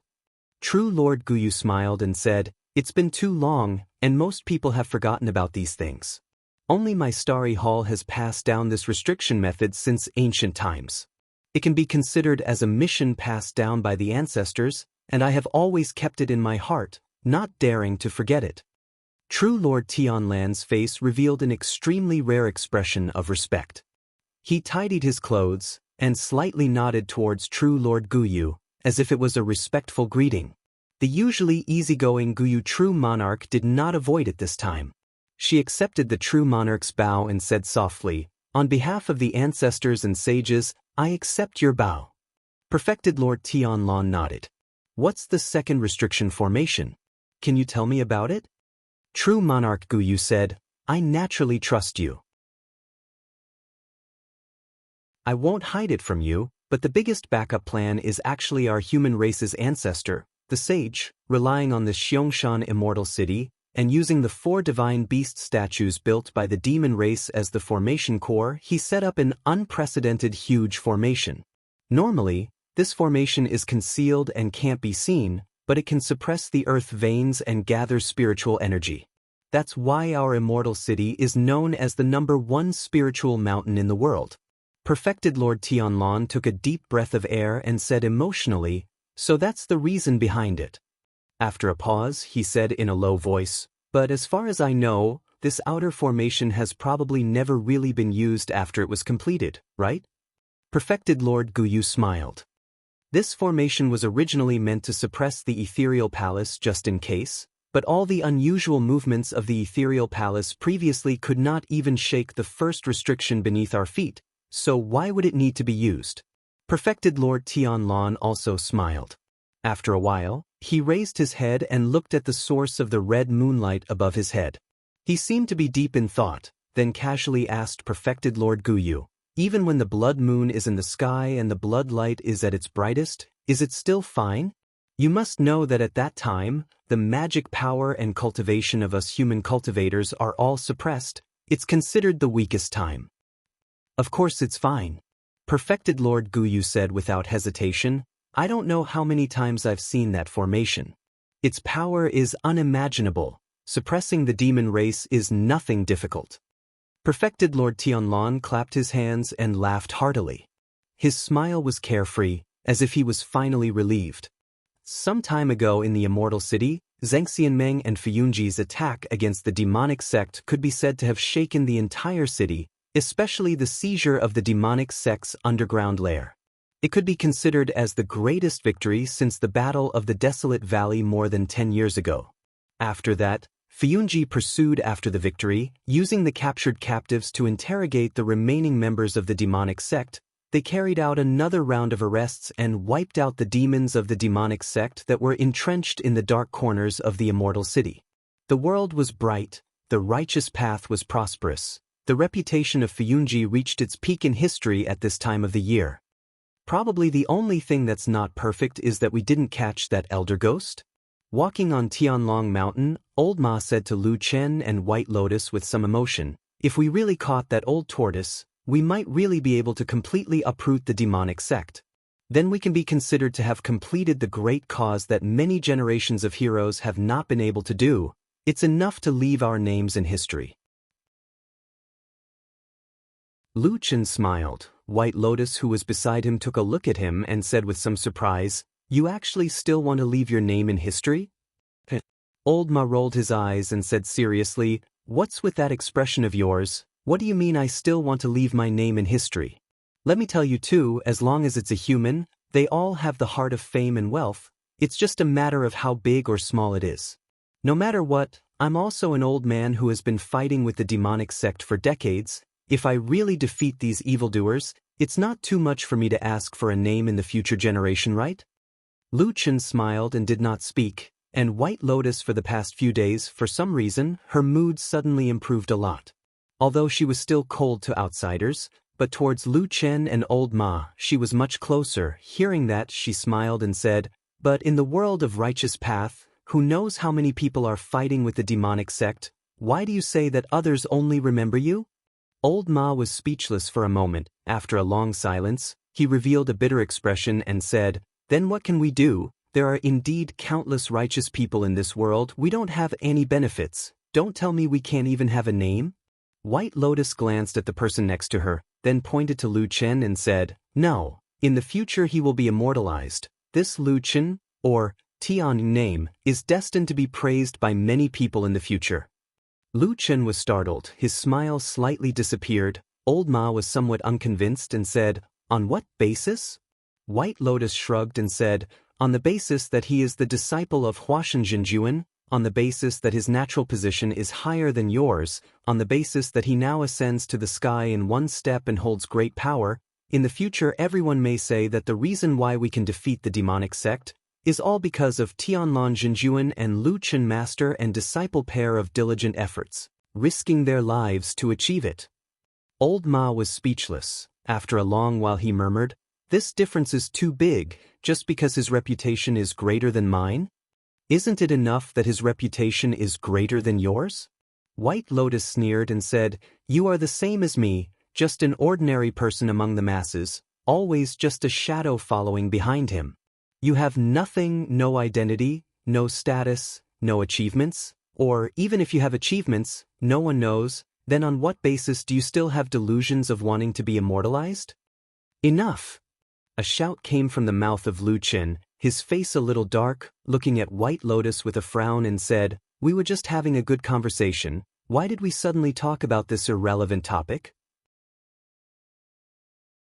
As long as we don't find that Elder Gay, the demonic sect will always be in danger of resurrection. How can we have so many thoughts of being immortalized? Let's quickly go ask that Chen He again. With that said, he strode towards the prison that had already appeared in front of them. Behind him, old Ma sighed, waved to White Lotus, and then followed.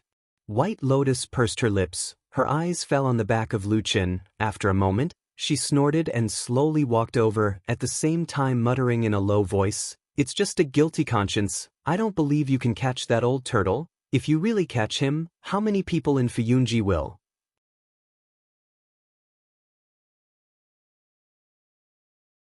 Chapter 484. Out of the three of them, only Lu Chen and White Lotus entered Fuyunji's prison. As for old Ma, for the past few days, he followed them to this place to casually stroll around and then left by himself. As for where he was going, he never told Lu Chen and White Lotus, and Lu Chen also did not ask him, as if he already knew. Currently, the number of evil sect demon captives imprisoned in this prison was already quite a lot, but to Lu Chen and White Lotus, most of them basically had no value to interrogate. The only thing they were interested in was the news of that missing ghost elder, and the only person who could provide a statement here was only one person, that was Chen He. Chen He's days were very miserable, and also very bitter. The Fuyun Sea and the Devil Cult had been fighting for so many years, so naturally, they also had many sinister and ruthless methods in the dark.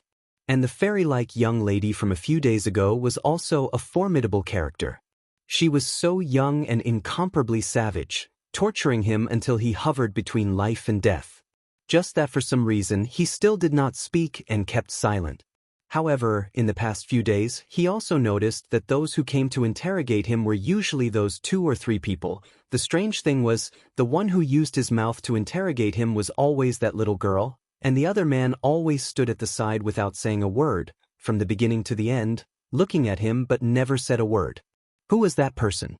He was tortured until he was a little delirious. Sometimes his mind was blank, sometimes he felt that the man seemed somewhat familiar, but sometimes he also felt that he was very strange. Chen He had already lost all hope towards his own fate. He even started to become numb from the day after day of torture, woodenly waiting for the arrival of the day of death in pain. Just that today, he was like a dog being dragged out of the prison by those fiendish prison guards. He thought it would be another day of unbearable pain, but very quickly, he discovered that today seemed to be somewhat different. The path he took today was different from usual. That disgusting and frightening interrogation room appeared in his sight as usual, but those guards still dragged Chen He, who was already riddled with scars, still wearing heavy shackles and could not even walk on his own, and continued to walk forward. After walking past the interrogation room, they walked forward for a while and came to another room. They opened the door and then threw Chen He in. Peng! Chen He fell heavily on the ground. Those Fuyunji guards never had any sympathy for these evil sect demons, and then with another muffled sound, they closed the door. The room seemed to be very quiet, and did not seem to have the usual blood stench and stench of this prison. Chen He panted heavily, gritting his teeth as he struggled to prop his body up, and looked around. This seemed to be a quiet room, but the room was empty. There were no furnishings, including the 4 walls. There were only 2 people standing in front of him. Chen He opened his eyes wide, and after a moment, saw the 2 familiar faces, and could not help but smile bitterly. It was Lu Chen and White Lotus. They stood in this empty room, but at the same time, there were no disgusting and frightening torture tools and blood. White Lotus's expression looked a little strange, and on this day, it was Lu Chen who stood in front, and she quietly stood behind. Chen He fell back to the ground, quietly lying on the flat floor. For a moment, he actually felt a trace of happiness. Since when did a moment of peace and tranquility, without the stench of blood, and without pain and punishment become an extravagant hope? Footsteps sounded, and after a moment, a pair of feet appeared beside his head. Chen He struggled to turn his head, and saw Lu Chen's face. Lu Chen squatted down beside him, looked at Chen He, and said, "Do you recognize me?" Chen He looked at him in a daze, and then shook his head. Lu Chen thought for a moment, and then glanced at his almost unscathed body, and then sighed and said, "Almost 20 years, you are the toughest evil sect person I have ever seen." Chen He did not know how to react and thought, could this sentence be a compliment, or was it full of malicious mockery, or, in the following time, they would use even more vicious torture methods to torture people? Lu Chen took a box from his side, placed it by his feet, and then took out a small stool from somewhere, sat beside Chen He who was lying on the ground, and said indifferently, "The shackles cannot be removed, the other parts of your body will hurt, bear with it." Chen He did not understand the meaning of this sentence, and was stunned. Suddenly, he heard a crisp sound, and a piercing pain came from his chest. Chen He instinctively howled, and his body trembled uncontrollably. In Lu Chen's hand was a piece of tattered cloth, and it was a piece of Chen He's clothes on his chest. After many days of torture, his flesh was badly mutilated, and these clothes had already stuck together with his flesh. He directly tore it off, and immediately the wound on Chen He's chest was torn open, and blood flowed out. Chen He groaned in pain, but Lu Chen remained indifferent. He only frowned slightly as he looked at Chen He's chest. Under the incomparably filthy black prisoner's uniform, the flesh on this prisoner's chest had already turned black and rotted. Lu Chen shook his head. With an indifferent expression, he stretched out his hand again and tore at the air repeatedly with a swish. Chen He suddenly screamed, and his hoarse voice reverberated in the quiet room. It was even more mournful than the sound of a pig being slaughtered. White Lotus, who was standing at the side, frowned, and looked at Lu Chen with a complicated expression. This continued for a while, and Lu Chen had already torn off all of Chen He's clothes, including his pants. It was only because White Lotus was a girl that he still left him a pair of underwear. But looking at it now, Chen He's wretched state could be seen. It was truly a body with cuts and bruises all over, and it could be seen that he had recently been severely tortured. Lu Chen threw away the tattered cloth in his hand, and then opened the box by his feet. After a moment, he carried a jar over and casually opened the stopper. A strong smell of alcohol floated out. "This is an extremely strong liquor. Do you want to drink it?" Lu Chen asked Chen He. Chen He was still panting, and at the same time, he looked at Lu Chen, but there was no fear in his eyes. He grinned and said in a hoarse voice, "Drink." Lu Chen smiled, and with a flick of his wrist, a white liquid poured out. Chen He immediately opened his mouth wide, greedily catching this rare liquor, and swallowed it in big mouthfuls. In the quiet room, the sound of gurgling could be heard incessantly. When he didn't have time to drink, the strong alcohol splashed from his mouth and landed on the wounds on his body. The pain made Chen He spasm and tremble. This was about 30% of the wine in the jar. Lu Chen stopped. Chen He gulped down the last mouthful of strong liquor, panting as if he had not had enough. He let out a long sigh and said, "That was satisfying." Lu Chen said lightly, "A lot of the rotten flesh on your body needs to be cut off, or else you won't live. Just treat this liquor as a rinse. If you can bear it, then bear it. If you can't, then faint." Chen He was startled, and before he could speak, he saw Lu Chen pour the jar of liquor on his chest. The burning pain immediately made Chen He scream. However, from the corner of his eye, he saw a black dagger in Lu Chen's hand. The dagger pierced his chest, and with a flick of his wrist, a piece of black rotten flesh was cut off. Blood splattered, and Chen He's scream seemed to shake the entire prison. But halfway through his scream, his eyes rolled back, and he fainted.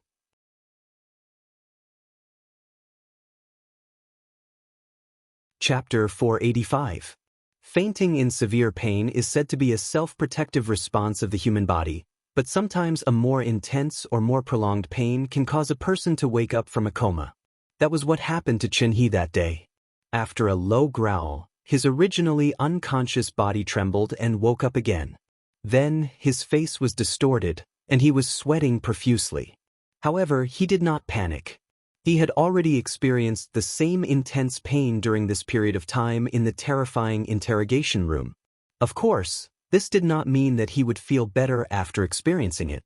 On the contrary, this kind of pain could easily make people wish they were dead. Despite the intense pain, Chen He could still see that the wounds on his body, chest, and abdomen had been bandaged with a clean white cloth. At the same time, the wounds under the white cloth were still painful, but they were much less painful. There was even a cool feeling coming from the wounds. This was clearly a sign that healing medicine had been applied on the wounds. However, there was still intense pain coming from his body. That was because Lu Chen hadn't pulled back yet. He was still holding onto Chen He's right arm, calmly treating the wound. Chen He endured the pain and looked at him. He found that Lu Chen's treatment method was abnormally rough and direct. He first checked the skin wounds, and if there was any rotten and smelly flesh, he would directly cut it with the black dagger.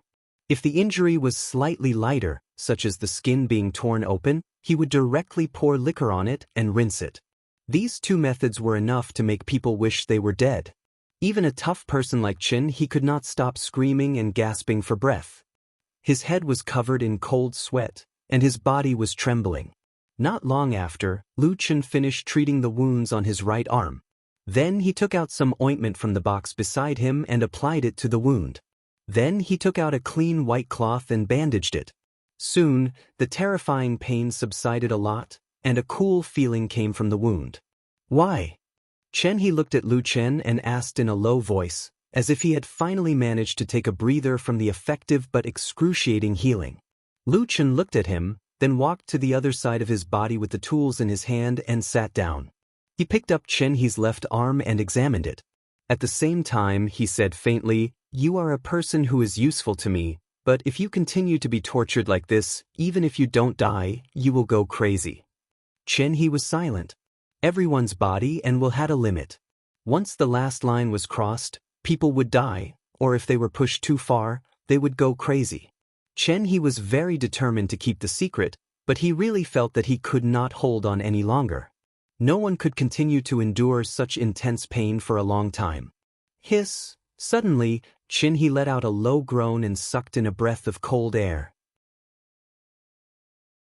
It was Lu Chen who had sliced off a piece of rotten flesh from his arm. Fresh blood gushed out.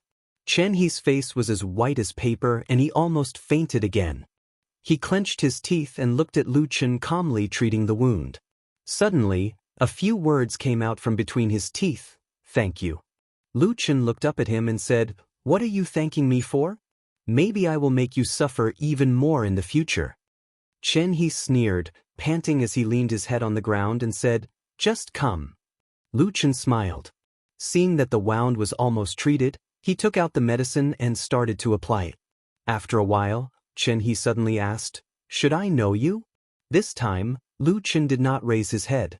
He calmly said, "More or less. I am called Lu Chen. I used to stay in the evil faction. If you have stayed in the sect long enough and your position is high enough, you will probably know my other name." "What name?" Chen He frowned and asked. "Black Wolf." "Black Wolf." Chen He repeated the name twice. Suddenly, his face changed. Then, the way he looked at Lu Chen was completely different. He stared at Lu Chen and said in a hoarse voice, "It's that barren valley. Yes, I did it." Lu Chen said cleanly. Chen He let out a beast-like roar. Suddenly, his body rose up, as if he was about to burst out with unimaginable power and pounce towards Lu Chen.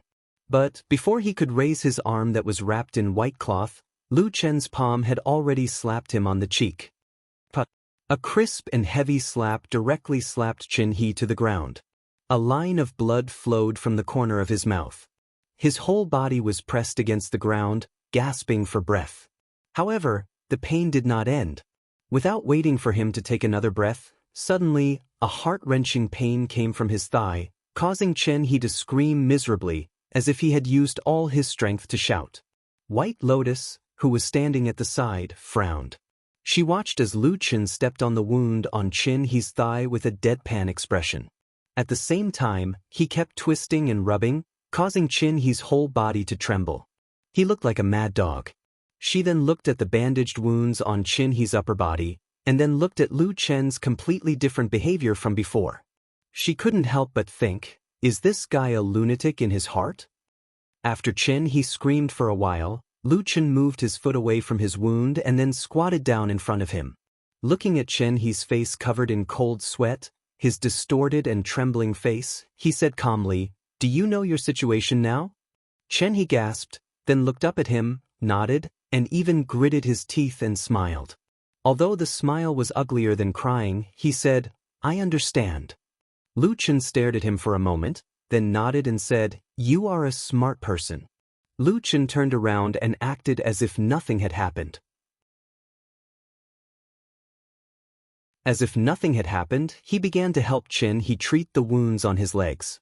But after being trampled by his vicious foot, the wound on Qin He's thigh was at least half as serious, causing Qin He to suffer a lot more. In the process of treating him, Lu Chen suddenly said, "Recently, when I watched you being tortured, I often thought of one thing.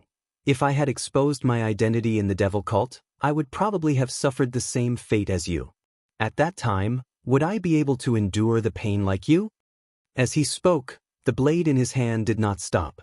Qin He was in so much pain that he was sweating and seeing stars, but he couldn't even answer. Fortunately, Lu Chen didn't seem to care about his answer. After a moment of silence, he seemed to be talking to himself. "Later I understood, I can endure it." Although he was in extreme pain, Qin He still glanced at him with some contempt, probably because he didn't believe Lu Chen's words. Lu Chen didn't explain anything to him. He just calmly did his own thing and then said calmly, "So, I asked myself, why do I feel that I can endure it?" After he said this, not only Qin He, but even White Lotus also looked over. Lu Chen smiled and continued to say arrogantly, "Later I understood, because at that time, I really believed in something and firmly believed in it, even at the risk of my life. So I am not afraid of death, nor am I afraid of pain. No matter how much pain, I can endure it." An ordinary person wouldn't be able to endure such intense pain. Those who are able to endure it and remain clear-headed must have some kind of belief in their hearts that supports them, making them unwavering.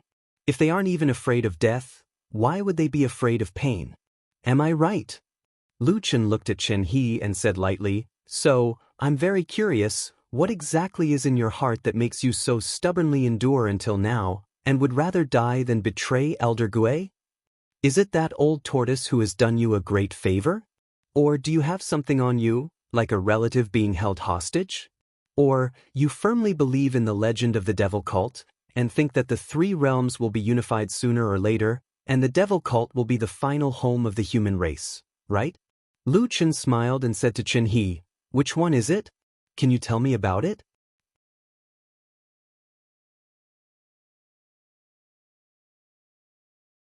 Chapter 486.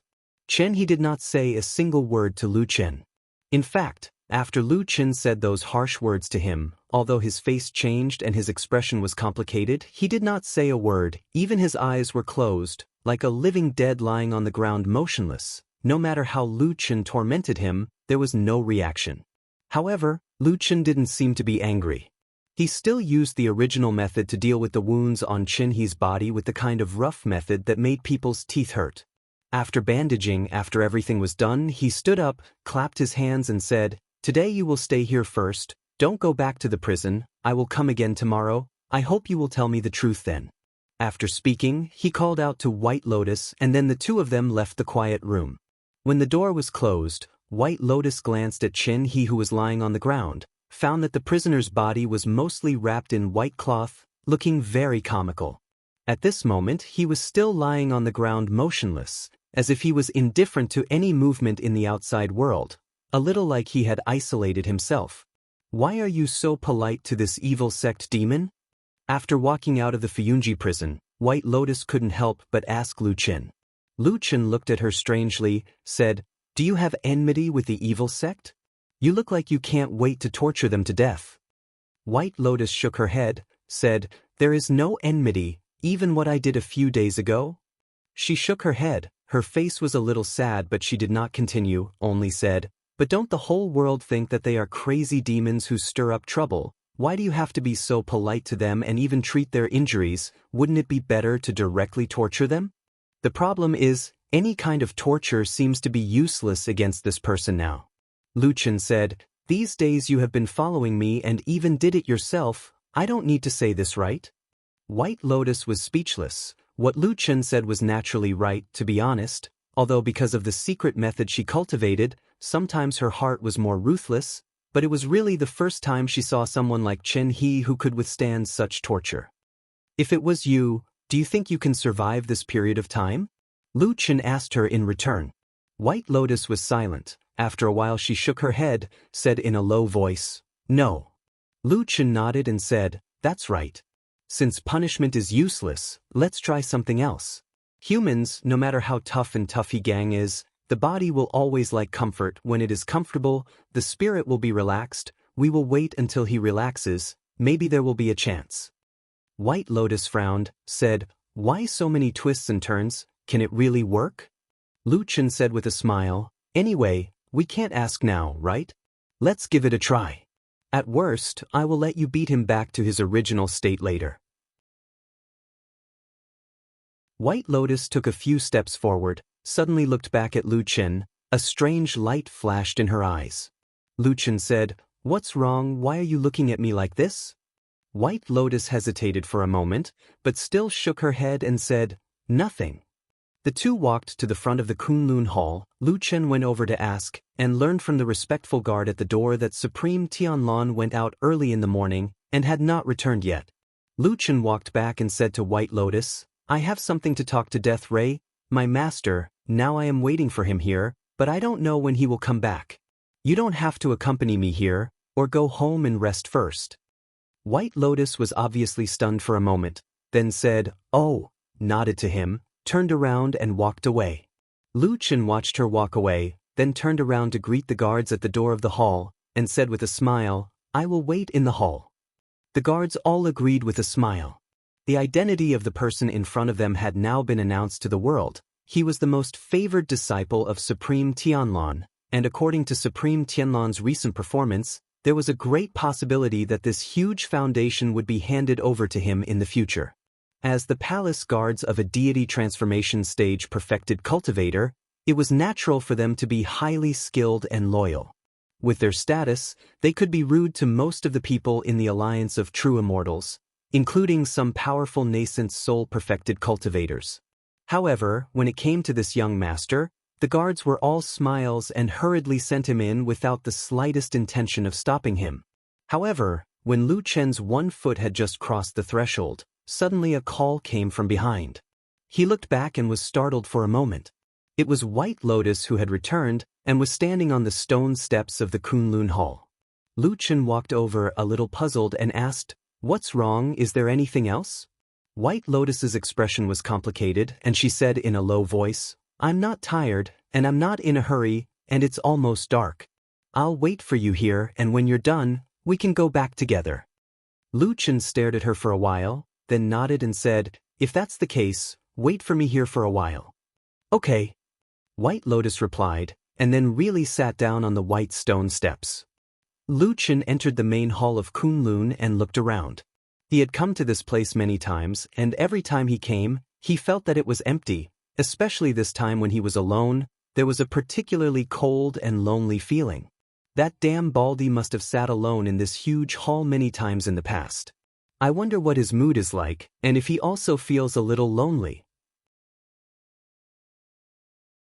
Thinking of this, Lu Chen quickly shook his head and laughed, thinking, that damn Baldy is not a normal person. The thoughts and feelings that ordinary people have must not make sense to him. The tall lotus throne in the hall sat there conspicuously, and below it was a chair. Lu Chen went over and sat down casually, and then quietly waited. This wait went on for a long time, and he did not know where Supreme Tianlan had gone, and did not come back. But the sky outside finally gradually darkened, and dark clouds gathered in the sky. Dusk was approaching, and there seemed to be a storm in the sky. Lu Chen did not seem to have any reaction to the change of the weather outside, and still quietly sat and waited. Finally, after the sky outside darkened, when the first thunder sounded, a tall figure appeared at the door and walked in. The guards at the door of the main hall seemed to have received an order, and one after another, they all retreated. After a while, the figure of Supreme Tianlan appeared in front of Lu Chen, looked at him with a trace of a smile, and very calmly said, "I heard that you have something to talk to me about?" Lu Chen stood up and did not say too much nonsense, and very directly said, "It's about the matter of pursuing the evil sect Elder Ghost. Among all the evil sect demons that have been caught, only one called Qin he knows about Elder Ghost, but this person is very stubborn, even punishment cannot make him yield, so I think—" Boom! A flash of lightning suddenly flashed, a sound of thunder exploded in the sky, suddenly interrupting Lu Chen's words, and then there was only the sound of water splashing, and it was raining heavily outside. In the darkness of the night, candles had not been lit in time in the main hall, and it seemed a little dark, and probably because Supreme Tianlon had given the order beforehand, so those servants did not come to light the fire. The master and disciple stood facing each other in the darkness. Lu Chen was just about to continue when he suddenly saw Supreme Tianlon suddenly raise his hand and stopped him, and at the same time turned his head to look at the main hall's entrance. Lu Chen followed his gaze, and his brows also slowly furrowed. Outside the empty main hall, amidst the sudden gale and bitter rain, there was a lonely and frail figure sitting on the stone steps when a flash of lightning occasionally illuminated the front of the hall. The figure curled up motionlessly, allowing the wind and rain to batter the figure, drenching his clothes and hair. He looked lonely and extremely pitiful. Supreme Tianlon turned around and looked at Lu Chen again. A trace of a bitter smile appeared on Lu Chen's face, and he sighed. Just when he was about to say something, he suddenly saw the cold expression on Supreme Tianlon's face, with some coldness as he said, "This girl is pretending to be crazy, deliberately sitting there in the rain and wind, pretending to be pitiful for you to see, nothing more than to make you soft-hearted and protect yourself. At such a young age, her heart is detestable, she deserves to die." Boom. Another clap of thunder sounded in the sky. Lu Chen's expression was indifferent, only his pair of eyes violently contracted.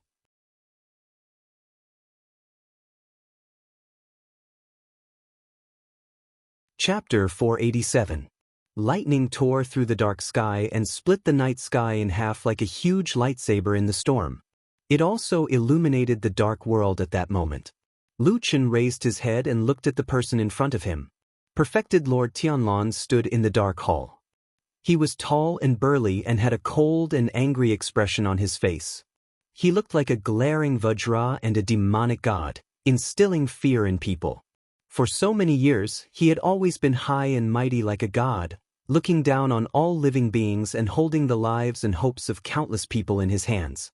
His eyes were as deep as the ocean and his gaze fluctuated like turbulent waves. He was also staring at Lu Chen. In this magnificent hall, there was a short period of time when it suddenly became quiet and no one spoke. The figure on the stone steps outside the hall was still sitting in the wind and rain, enduring the harsh wind and rain. "Is there a need to do this?" "She's just a child," Lu Chen said in a low voice.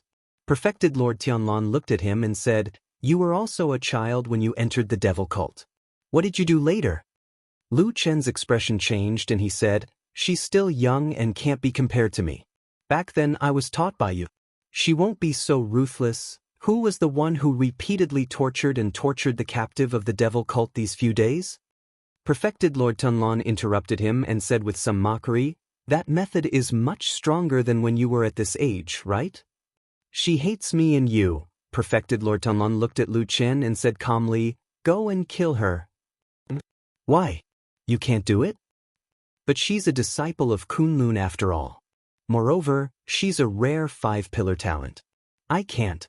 She's Bai Chen's last disciple." Perfected Lord Tianlon interrupted him.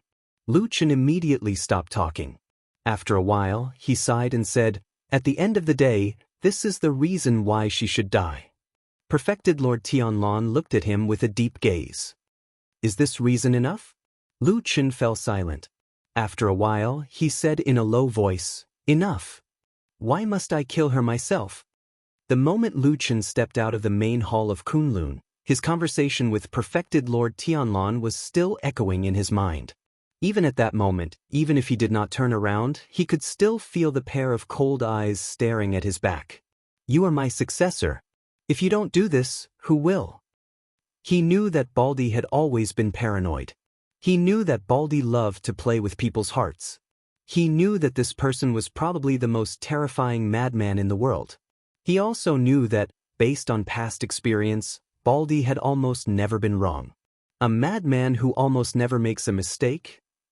Lu Chen walked out of the eaves of the main hall and into the storm. His feet stepped into a puddle on the ground. Sparkling water droplets flew into the air and transformed into a strange glow in the air.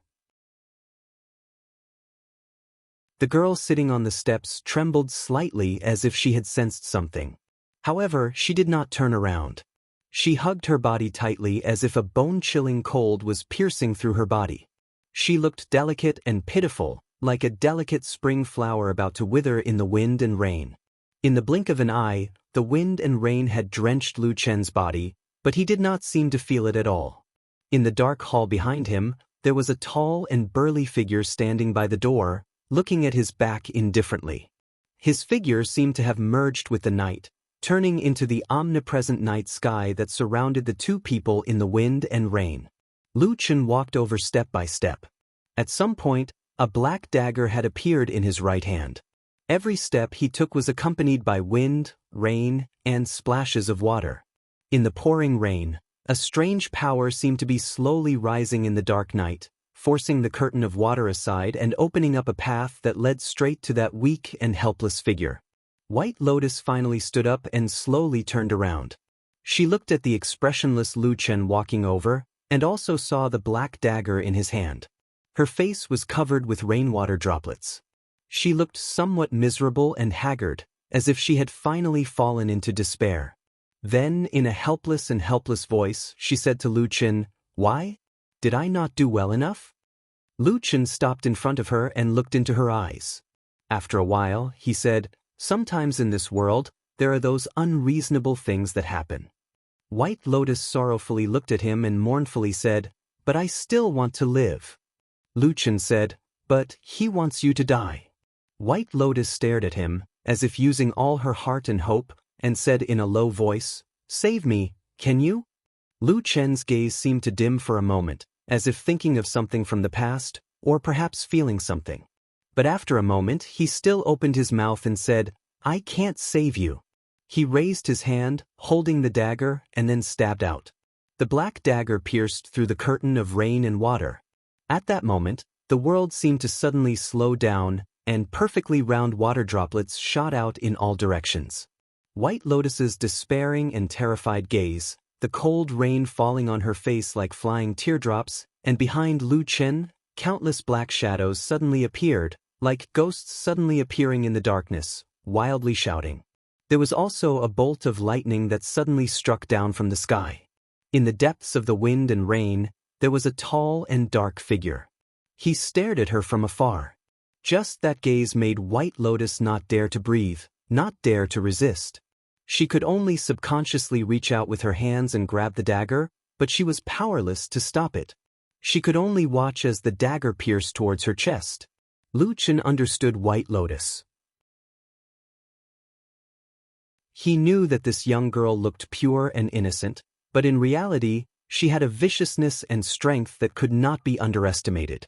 But in the next moment, he was shocked. White Lotus's almost powerless reaction caught him off guard. That dagger pierced straight into her chest. The wind and rain soaked the young girl's clothes, and drops of water fell from her cheeks. Her hands grabbed the black dagger, and then dark red blood flowed from her palms, slowly dripping down along the blade. The black dagger pierced through her clothes and into her chest. Enough! Suddenly, a voice came from the hall, like a clap of thunder echoing in the dark night. Lu Chen's expression changed. With a low groan, he lowered his wrist and bent his body. With a light shout, the dagger was pulled back with a spray of blood. White Lotus's body was on the verge of collapse. Lu Chen hugged her, and suddenly looked back, only to see that in the distant hall, the tall and sturdy figure had already turned around. He seemed to casually wave his hand, and as he walked, he said, "Spare her life." Before he finished speaking, his figure had already disappeared into the darkness. There was no reason, no explanation. Lu Chen stared blankly in that direction, and suddenly lowered his head, only to see that White Lotus's chest already had a wound, and blood was gushing out. The young girl's face was as pale as paper, and she was already unconscious. He roared angrily, and with a wave of his hand, the black dagger disappeared in an instant. When his hand reached out from his bosom, there was already a jade bottle. With a crack, Lu Chen directly crushed the bottle with the red plum pattern, and then stuffed an elixir into White Lotus's mouth. Then he carried White Lotus and rushed down the mountain.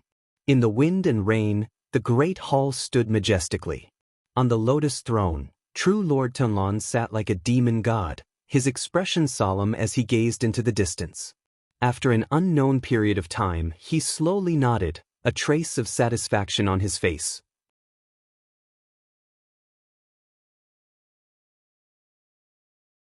Chapter 488. Boom! Another clap of thunder exploded in the sky. There was no one in front of or behind the great hall. There was only the seemingly endless wind and rain beating against their faces, and further away, there seemed to be a boundless sea of darkness. Lu Chen followed the mountain path down the mountain, but just as he passed the Fuyunji Great Hall ahead, he suddenly stopped, looked down at White Lotus in his arms. Under the lightning that flashed across the sky, the ice-cold raindrops slapped against White Lotus's face, making her face pale like paper, without the slightest trace of blood. However, amidst this miserable wind and bitter rain, the young girl seemed to have suddenly lost all pretense. She didn't have that elegant and otherworldly temperament, nor did she have that vicious and ruthless appearance. She was like a weak little beast that only had pain and fear left, curling up and nestling in Lu Chen's embrace. White Lotus's clothes on her chest, there was still blood gushing out incessantly, as if it could not be stopped. Lu Chen frowned as he swept the surroundings with his gaze, and then he suddenly turned around and flashed towards another direction. Not long after, that familiar row of houses appeared in his field of vision, silently standing in the raging storm. Lu Chen carried by Lien and sprinted away, sweeping across the long street in the heavy rain. When he arrived in front of one of the houses, he suddenly stopped in his tracks and stopped his body. The remaining force of his footsteps suddenly splashed water on the flagstone road like a waterfall, splashing into the air.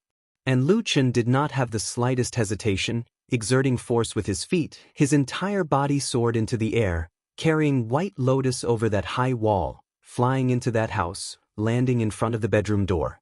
As soon as his feet touched the ground, water splashed everywhere, but his surroundings suddenly became quiet. Perhaps it was because the four towering walls blocked the outside world, or perhaps it was because a chilling aura suddenly filled the air. Lu Chen did not have the slightest hesitation, directly pushed the door, just that at this moment, in that already dark bedroom, suddenly a light low shout, that door abruptly opened, the miserable wind and rain outside the house instantly rushed into the darkness, but the next moment, together with that darkness, all of the rain and wind, in an instant, were all swept back.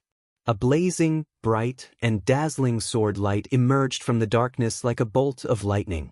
It was peerlessly swift and fierce, and it carried the momentum of a storm as it pierced towards Lu Chen from the darkness. Lu Chen took a step back, did not retaliate, did not evade, only whispered urgently, "It's me." The sword light shone brightly, breaking through the air, as if to cut through everything, as if to kill all enemies. Lu Chen's pupils shrank, but he still stood where he was. In a flash, that sword light had already arrived. And then abruptly stopped. The light slowly dispersed, a long sword stretched out from that house, the body of the sword as bright as autumn water, the incomparably sharp sword tip, pointing right at the space between Lu Chen's eyebrows. Inside and outside the house, the sound of the wind and rain, the cold wind blew past, it was as silent as before. Thunder rumbled in the sky, lightning flashed, illuminating the dark night for a moment, saw the girl standing behind the door, holding the sword, cold and beautiful, just like the day they first met, in a trance. It seemed that many years had passed. So imprinted in his heart, he had not forgotten. The two of them looked at each other. They could clearly see Su Qingjun standing behind the door, her surprised eyes and the complicated emotions that followed. After a while, she still slowly put down the sword in her hand, a little surprised said, "Why is it you?" Lu Chen did not have time to reminisce with her at this moment, suddenly took a step forward, and said in a deep voice, "It's urgent, help me, save someone." Only then did Su Qingjun notice that he was carrying White Lotus in his arms, and that his breathing was obviously not right, as well as the wound on his chest that was dyed red with blood. Immediately her expression changed, and she cried out involuntarily, "White Lotus? How did she suffer such a serious injury?" Lu Chen took a deep breath, pushed White Lotus into her arms and said, "She is an unmarried girl, and the wound is in a private place. It is really not good for me to treat her, otherwise it would be sullying her innocence. The matter is urgent. The only girl I know on this mountain top is you. Can you help me? Su Qingjuan's eyes lit up for no reason, looked at Lu Chen, hesitated for a moment, then nodded and said, White Lotus, she is also a disciple of our Kunlun. Of course I should save her, you leave it to me. As she spoke, she stretched out her hand to take the White Lotus. Who knew that when she was holding White Lotus, there was a pause in the middle? Both of them were startled, looked down, and found that the already unconscious White Lotus, at some point, had one hand tightly grasped the collar of Lu Chen's chest, tightly not letting go, like a drowning person grasping the last life-saving straw, putting all her hope on it. Su Qingjun slightly frowned. Lu Chen immediately stretched out his hand, carefully pried off White Lotus's fingers one by one, and then sent her over.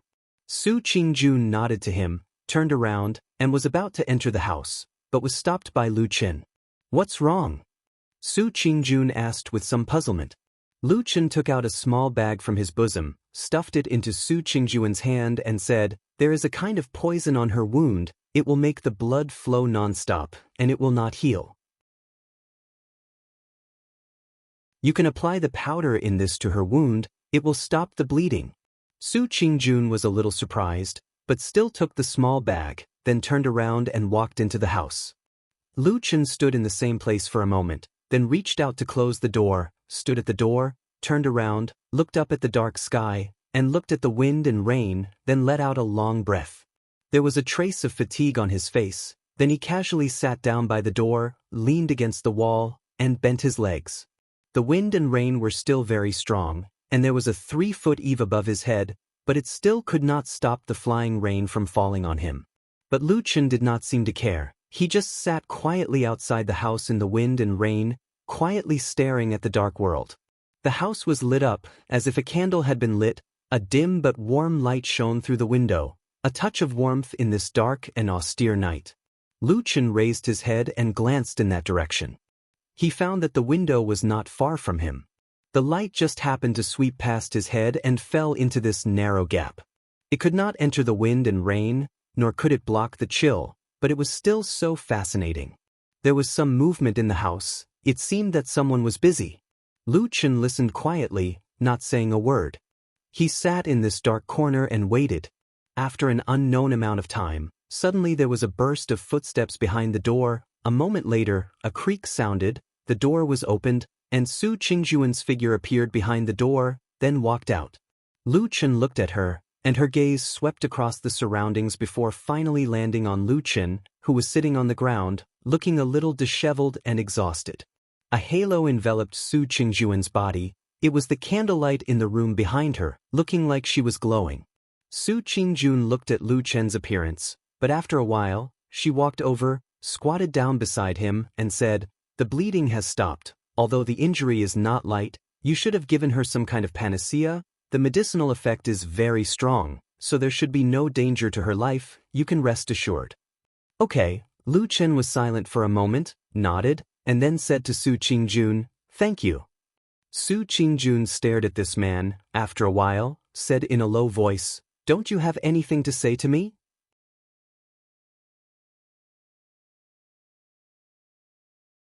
Chapter 489. What should he say? Should he say that he stabbed a knife into the heart of White Lotus and almost took her life? Should he say that he didn't mean it and was forced to do it? Or should he say that all of this seemed to be just a dream, a joke that could be laughed off? Lu Chen was silent for a moment and did not answer Su Qingjuan's question. Instead, he asked softly, Can I go in and see her? Su Qingjun hesitated for a moment and nodded. The two of them stood up. Immediately, Lu Chen followed Su Qingjun into the house. This was the first time that Lu Chen entered Su Qingjuan's room. Even when he was on the Kunlun mountain, although he had been Su Qingjuan's nominal disciple and built a thatched hut outside her cave residence, strictly speaking, he had never entered it. The furnishings in the room were clean and tidy. It seemed that they were all commonly used furniture. It could be seen that Su Qingjun was also a woman who loved cleanliness. However, the bed in the room looked a little messy. It was probably because White Lotus was lying on the bed. It should have been messed up when Su Qingjun was busy saving her. Lu Chen walked to the bed and saw White Lotus lying there with a pale face. The soft quilt covered her body up to her neck. Her eyes were tightly closed and her delicate eyebrows were slightly wrinkled. It seemed that she still felt a trace of pain in her coma. Her beautiful hair was a little messy. A few strands of black hair fell from the corner of her forehead and gently fell on her cheek. She looked a little fragile. Su Qingjun silently walked forward and gently lifted a corner of the quilt. She whispered. Just now her clothes were stained with a lot of blood and her whole body was wet. It was really impossible to wear it, so I took my own clothes and put it on her first. Lu Chen glanced over and saw that White Lotus had indeed changed into a set of plain clothes. It looked loose and soft. It was probably the clothes that Su Qingjun usually wore when she slept. At the same time, from his angle, he could also see that at the edge of the clothes on her chest, White Lotus's body was already wrapped with white gauze. Naturally, it was what Su Qingjun had done to treat her. Lu Chen let out a long breath and turned to Su Qingjun and nodded. It's really troublesome for you. Su Qingjun faintly said, after all, younger sister Bai and I are from the same sect. Moreover, in terms of seniority, she is probably my teacher. So it is reasonable for me to save her. Moreover, she looked down at the wounds on White Lotus's body and then gently covered her with the quilt. She said, White Lotus is after all still a girl. It is indeed inappropriate for a man like you to treat her. Lu Chen nodded and said, it's good that you understand me. But Su Qingjun suddenly turned around and stared at Lu Chen. The emotions in her eyes seemed a little strange. Lu Chen's heart couldn't help but thump when she looked at him like that. Thinking about it, he didn't seem to have done anything shameful. He was a little stunned and said, why are you looking at me like that? Su Qingjun stared at him for a moment. For some reason, her cheeks first blushed slightly.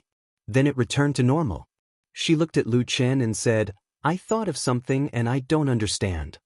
Lu Chen said, what's the matter? Su Qingjun glanced at the unconscious White Lotus on the bed and said, she was injured and unconscious. You adhered to the boundaries between men and women and sent her all the way to me. But that year on the Kunlun mountain, that time when I returned injured late at night, why didn't you do this? But, speaking till the end, her cheeks slightly blushed again and she didn't continue. But Lu Chen already understood what she meant. This time he was a little speechless and didn't know what to say. But looking at Su Qingjun's unblinking eyes looking at him, it was obvious that she wanted to know the answer. Lu Chen felt a little helpless in his heart. After hesitating for a moment, he still sighed and said, that year's matter, actually at that time, when you went out, you more or less violated the curfew of the Kunlun party. This matter can't be publicized and I also didn't dare to alarm others. Hearing Lu Chen's words, Su Qingjun nodded slightly. Indeed, when she left the mountain that time, she violated the Kunlun's ban for her family, so it was not suitable to be publicized. But when she heard the last two words, and saw that Lu Chen wanted to say something, she couldn't help but ask again, and what? Lu Chen thought for a moment and finally said honestly, and when I was on the Kunlun mountain, I didn't know any other women I was familiar with. The only one I was close to was Yi Tuan. But she lived too far away. Distant water could not quench present thirst. Now it's different. You live close, and you are a woman I know, familiar with. Plus, White Lotus is a girl, so I hurried to send her over. It's all thanks to you. Looking at Lu Chen's solemn last words, Su Qingjun's heart warmed for no reason. Then she felt an inexplicable sense of loss. She sighed softly and said faintly, anyway, I'm not as good as her. You were worried about her reputation, but you didn't have to worry about mine. When she was injured, you ran to her in the rain and fed her rare elixirs. Oh, that's right, when I was injured, you gave me the elixirs that you wanted from me. They were my own, right? Lu Chen was dumbfounded and speechless for a moment. How could something so long ago be brought up again? But these words sounded a little awkward. But when he looked at Su Qingjun's cold and calm face, he felt suffocated again. He could only say softly, how can she be compared to you? Don't think too much. Su Qingjun glanced at him and said, she can't be compared to me? Lu Chen nodded and sighed, you're such a smart woman, how can you not understand what I mean? The light in Su Qingjuan's eyes seemed to flash for a moment, but then she restrained herself. The corners of her mouth slightly pursed, as if she wanted to scold him, but she quickly restrained herself.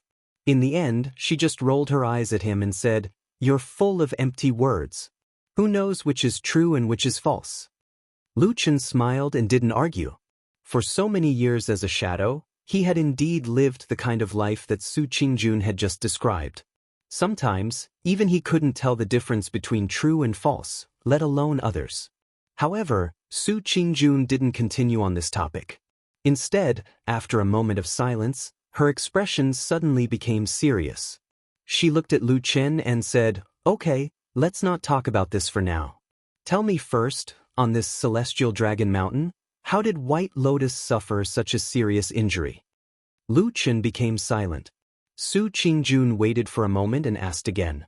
"Also, when you brought her here just now, you really didn't turn over her clothes and wound.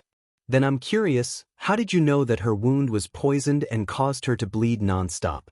You have to know, when I was treating her just now, I couldn't recognize what kind of poison it was. Instead, you even took out an antidote that could detoxify it." She stared at Lu Chen with a trace of coldness on her face and said, "Why is that? What is your relationship with the person who injured her?"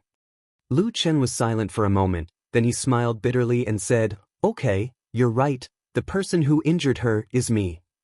Rumble. In the dark sky outside the house, there was a sudden clap of thunder. A gust of cold wind suddenly blew open the unlatched door and rushed into the house. The lit candle shook violently a few times and actually went out in an instant. The room was immediately plunged into darkness, and there were gusts of cold wind. It was also at this time, suddenly, Lu Chen and Su Qingjun almost at the same time, turned their heads to look outside the room. Outside the open and shaking door, there seemed to be only a vast and boundless darkness in the cold wind and rain.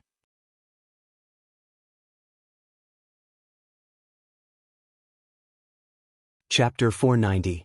The night was as deep as the sea. In the endless darkness, there seemed to be a pair of pitch-black eyes staring at the only remaining warm place in the darkness of the night. But in the bitter wind and rain, besides the sound of the wind and the cold powder of the rain that came with the wind, there was nothing unusual. Lu Chen turned his head and looked at Su Qingjun. Su Qingjun hesitated for a moment and then shook her head slightly. Lu Chen frowned and then walked over. Holding the door frame, he looked at the darkness outside and slowly closed the door. A dim yellow light lit up behind him. He turned his head and saw that Su Qingjun had relit the candle. The candlelight shone on her beautiful face, reflecting a strange and gentle halo. She looked up at Lu Chen and calmly said, "You still haven't answered the question I just asked you." "It's me." Lu Chen took a deep breath and said, "I hurt her." Su Qingjuan's eyes were slightly cold, but she didn't show too much shock. It seemed that she had more or less guessed before. At this moment, she was staring at Lu Chen. After a while, she said in a low voice, "Why?" Lu Chen smiled bitterly and said, "It's a long story. Can I tell you later?" As he spoke, he saw Su Qingjuan's expression darken. He hurriedly said, "Look, I sent her here in such a hurry. No matter what, I don't look like I'm going to harm her, do I? At worst, you can wait until she wakes up and ask her. If she still has any dissatisfaction with me, then you can vent your anger at me." Su Qingjun looked at him for a moment. Her expression softened a little. Then she nodded and said, "Okay, but you sent her here and got me involved. You have to give me an explanation." Lu Chen nodded and said, "I understand. It's just that there are some things right now, it's hard to say. I'll definitely explain to you what happened today in the future." Su Qingjun nodded silently. It seemed that she had accepted Lu Chen's words. After a while, she seemed to feel a little emotional and murmured, "First it was EXN, then my family was in a mess, and now White Lotus has become like this. Lu Chen, oh Lu Chen, are all the women around you unlucky?" Lu Chen was stunned. He seemed to want to say something, but in the end he smiled bitterly and remained silent. Su Qingjun felt a little strange. She looked at him and asked, "What's wrong?" Lu Chen silently shook his head. After a while, he sighed and said, "You are not the first person to say this to me." As soon as he finished speaking, he didn't say anything further. He just turned around and walked to the door. After pausing for a moment, he still opened the door and walked out. Su Qingjun looked at his back and revealed a trace of surprise and bewilderment. It rained for an entire night. In the early morning, when the sky was slightly bright, even though the rain had become slightly lighter, it still showed no signs of stopping, and it was still pattering down ceaselessly. It caused the heavens and the earth to become hazy, and it caused the entire city to seem as if it was enveloped in a misty rain. Old Ma turned over on his bed and muttered sleepily. But in his daze, his slightly opened eyes suddenly saw a blurry black figure not far away from his bed. Old Ma's body stopped for a moment and he seemed to have not reacted. His eyes even closed and he seemed to intend to sleep for a while longer. But after a short while, he suddenly frowned and opened his eyes to look. Shockingly, he saw a person sitting at the side of his bed. This time, Old Ma's shock was really no small matter. He exclaimed in surprise as his entire body suddenly sprung up, and his movement was so nimble that it was astounding. At the same time, he used one hand to protect his body while the other had already swung out. A dim light flashed in the center of his palm. At this instant, his face was filled with killing intent, and he looked as if he'd already made a killing move with all his strength. But in the next moment, his gaze suddenly squinted as he saw that the person that had appeared at the head of his bed like a ghost was actually Lu Chen. Old Ma was shocked again, and he hurriedly tried his best to restrain the strength of his wrist. But under the situation where he used too much strength, his fat body staggered and immediately fell off the bed with a plop. He firmly lay down beside Lu Chen like a dog gnawing on mud. At the same time, there was a burst of crashing sounds around him. It turned out that the bedding, mosquito net, and other things on the bed were also dragged down by him in a hurry, and suddenly it was a mess. Lu Chen sat on a stool and did not move at all. He only lowered his head to look at Old Ma's embarrassed appearance. Old Ma cursed and pressed his hands on the ground. He jumped up and then pointed at Lu Chen and shouted, "Bastard, you appeared on my bed like a ghost. Are you trying to scare me to death?" Lu Chen looked up and down at Old Ma and said, "You're so energetic, nothing will happen to you. Get lost." Old Ma shouted in a loud voice, and then he picked up the bedding on the ground and put it back on the bed. He still scolded, "Are you crazy?" With a lingering fear, he turned his back to Lu Chen and casually folded the bedding. Old Ma suddenly felt that something was not quite right, because during this time, Lu Chen did not quarrel with him as usual, but remained silent. Old Ma turned around with some doubts and looked at Lu Chen. After a careful look, he found that Lu Chen did look a little strange. He was still wearing the clothes he wore yesterday, and his whole body was completely wet. Even now, there were still drops of water constantly dripping from his clothes, and the ground under him had become wet. This man's face looked very calm, or a little indifferent, but Old Ma, who was very familiar with him, could see the faint waves in the depths of Lu Chen's eyes.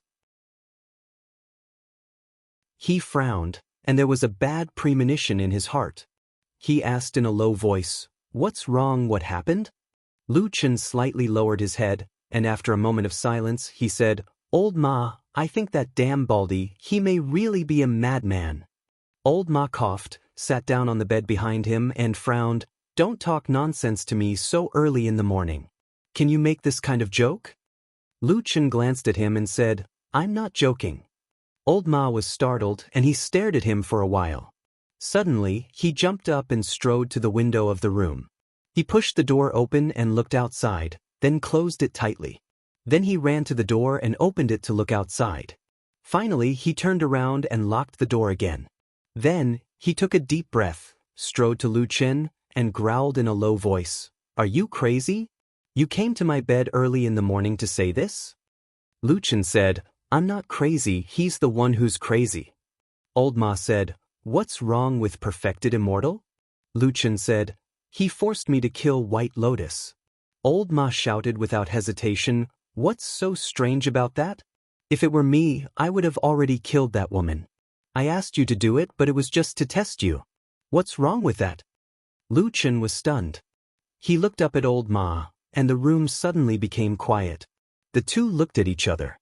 After a while, Lu Chen said in a low voice, "Do you think so too?" Old Ma sneered and said, "The person who should be asking is you. Since when did you not think so?"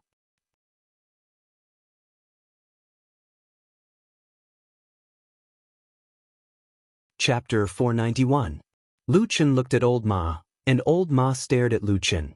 After a long time, the morning light outside the window brightened, and the pitter-patter of the wind and rain sounded incessantly. Lu Chen finally turned his gaze away. "When did you change? People always change, right? But, is the you after the change good or bad?" Lu Chen didn't know. He was a bit confused. For many years, he thought that his will was unwavering. He thought about many things, but he never thought that today's scene would happen. After a while, he whispered to Old Ma, "You're right, it's my problem. If it was me 10 years ago, White Lotus would have been a dead person by now." Old Ma looked at him and thought of what this man had experienced all these years. Suddenly, his heart softened. He sighed and patted Lu Chen's shoulder, saying, "Actually, it's not a big deal. You don't have to worry." Lu Chen was silent for a moment, and suddenly said, "Damn Baldy, he doesn't believe me? So he deliberately used this kind of method to test me?" Old Ma rolled his eyes, saying, "What are you talking about? Do you have a deep friendship with White Lotus?" "No, I don't think so. If you ask me, even if Lord Jinjuan is worried about you and wants to test you, it's more reliable to find that sleepy and gluttonous black dog than to use White Lotus, right? Or, is there a secret between you and her that I don't know?" Seeing Old Ma looking at him with a strange expression, Lu Chen immediately shook his head and said angrily, "Don't talk nonsense. My relationship with White Lotus can't be cleaner. You know it from the beginning to the end. There's no secret." Old Ma nodded and said thoughtfully, "What you said is somewhat reasonable." Lu Chen glared at him, stood up, and walked to the window. He opened the window and stretched his body a few times, and his expression gradually calmed down. Although he looked calm on the outside, his heart was in turmoil. There was almost no one in this world who understood perfected Lord Tianlan better than him. In fact, even he himself did not dare to say that he completely understood his master. Most of the time, this high and mighty soul formation perfected cultivator was like a god, mysterious and unapproachable. Now that I think about it, there seems to be something strange last night. Lu Chen turned to Old Ma and said, "From the beginning to the end, White Lotus didn't fight back at all. She just stood there the whole time." Old Ma frowned and said, "What are you trying to say? Are you saying that White Lotus was secretly threatened by someone?" "I don't know, at least not now." Lu Chen looked at the rain outside the window again. After a long while, he suddenly said, "Probably for a person like him, it is still too difficult to completely trust someone. Over the years, the damn Baldy has seen a lot of deception and intrigue. What's more, he is actually the biggest shadow leader in the world." Old Ma walked over and looked at Lu Chen's face from the side. He saw that there was a somewhat complicated expression on his face, and at the same time, his voice became a little low. "What is a shadow? Shadows are born to do things that betray. They can betray all the people and things that can be betrayed for their original goal, and they will do anything to achieve their goal. After seeing this kind of thing too many times, they probably can't easily trust others anymore." Old Ma raised a hand and patted Lu Chen on the shoulder. It seemed that he wanted to comfort him, but when the words came to his mouth, no sound came out. In the end, it only turned into a sigh. The more outstanding the shadow, the more intense their betrayal. Just like me, you are different. Old Ma immediately interrupted Lu Chen's words and said in a low voice, "Even if outsiders don't know about your achievements, Lord Immortal will definitely remember it. He has always treated you differently from others. Otherwise, he wouldn't have accepted you as his disciple with such great fanfare and announced it to the world." Lu Chen nodded, smiled, and said, "You're probably right. But if it were you, even if you view me in a different light, every time you see me, wouldn't you think that this disciple of yours once killed the master who doted on him the most and betrayed the sect that nurtured him with everything it had? Could he be thinking that this disciple of his might be a fickle person?" Old Ma said with a bitter smile, "Don't say that. Otherwise, no matter what, you won't be standing here. Anyway, Believe me, Lord Immortal is still willing to trust you. At most, he just wants to arrange things carefully and test you more. You have to know that the old man has such a huge foundation in this life. If he can't find a completely trustworthy disciple, how can he pass on everything to you? Old Ma's palm pressed on his shoulder tightened and he whispered, "Listen to me, Lu Chen. Don't be too anxious. Lord Immortal really doesn't have any bad intentions towards you." Lu Chen glanced at him, and Old Ma looked at him calmly. After a while, the expression on Lu Chen's face also relaxed. He nodded slowly and then said, "I know." Old Ma breathed a sigh of relief, and the tense expression on his face also relaxed a lot. However, with his chubby face, he turned around and muttered at the same time, "It's so early in the morning. Only you have so many things to do. By the way, yesterday I also asked about some clues about that matter. In fact, but I still feel a little strange." Lu Chen suddenly said, "Forget about the damn Baldy. After hearing what you said just now, I also let it go. But if last night was a test for me, why was it White Lotus?" Old Ma's expression slightly changed and he said, "What do you mean?" Lu Chen glanced at him and said, "You just said that if he really wanted to see whether I was completely obedient to him, it would be more useful to use Atsu to threaten me than White Lotus. But he just wanted to use White Lotus." Speaking of this, Lu Chen paused and then whispered, "It seems to me that the damn Baldy thinks that if I make up my mind to kill White Lotus, I can prove all my innocence, and he will completely trust me in the future. But I have nothing to do with White Lotus. What secret does this woman, White Lotus, have on Earth? Why does the damn Baldy think that she is so important to me, even more than all the people around me?" He slowly raised his head and looked at Old Ma, his eyes full of doubts. Old Ma also had some doubts on his face, but then he shook his head and said, "Don't look at me like that. I'm not a person who knows everything. About White Lotus, in fact, when we were in Kunlun Mountain, I have already helped you investigate once. I have told you everything I know. She is a person from a distant branch of the Bai family. Because of her natural talent, she was accepted as a disciple of Hakushin Jinkuan. She has nothing to do with you at all." Lu Chen was silent for a long time and finally sighed. He could not think of a reason. After shaking his head, he temporarily gave up on this confusing mystery. Then, as if he thought of something, he frowned at Old Ma and said, "By the way, you just said that you have found something to tell me?"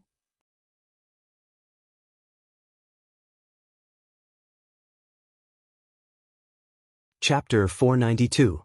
Old Ma was stunned for a moment, then he nodded and said, "Yes, I wanted to talk to you last night, but I couldn't find you.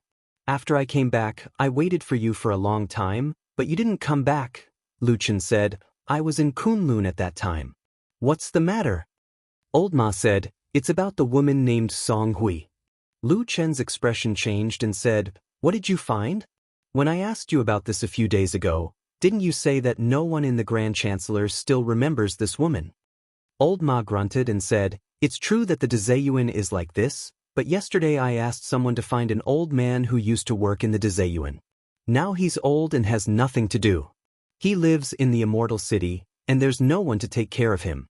He's living in poverty. I went to find him and gave him some money. He was very happy, so he said a few more words." Lu Chen frowned and said, "What did he say?" Old Ma said, "He said that he did remember that there was such a young woman in the Grand Chancellor, but because Song Hui didn't work in the Grand Chancellor for long, she had an accident on a business trip.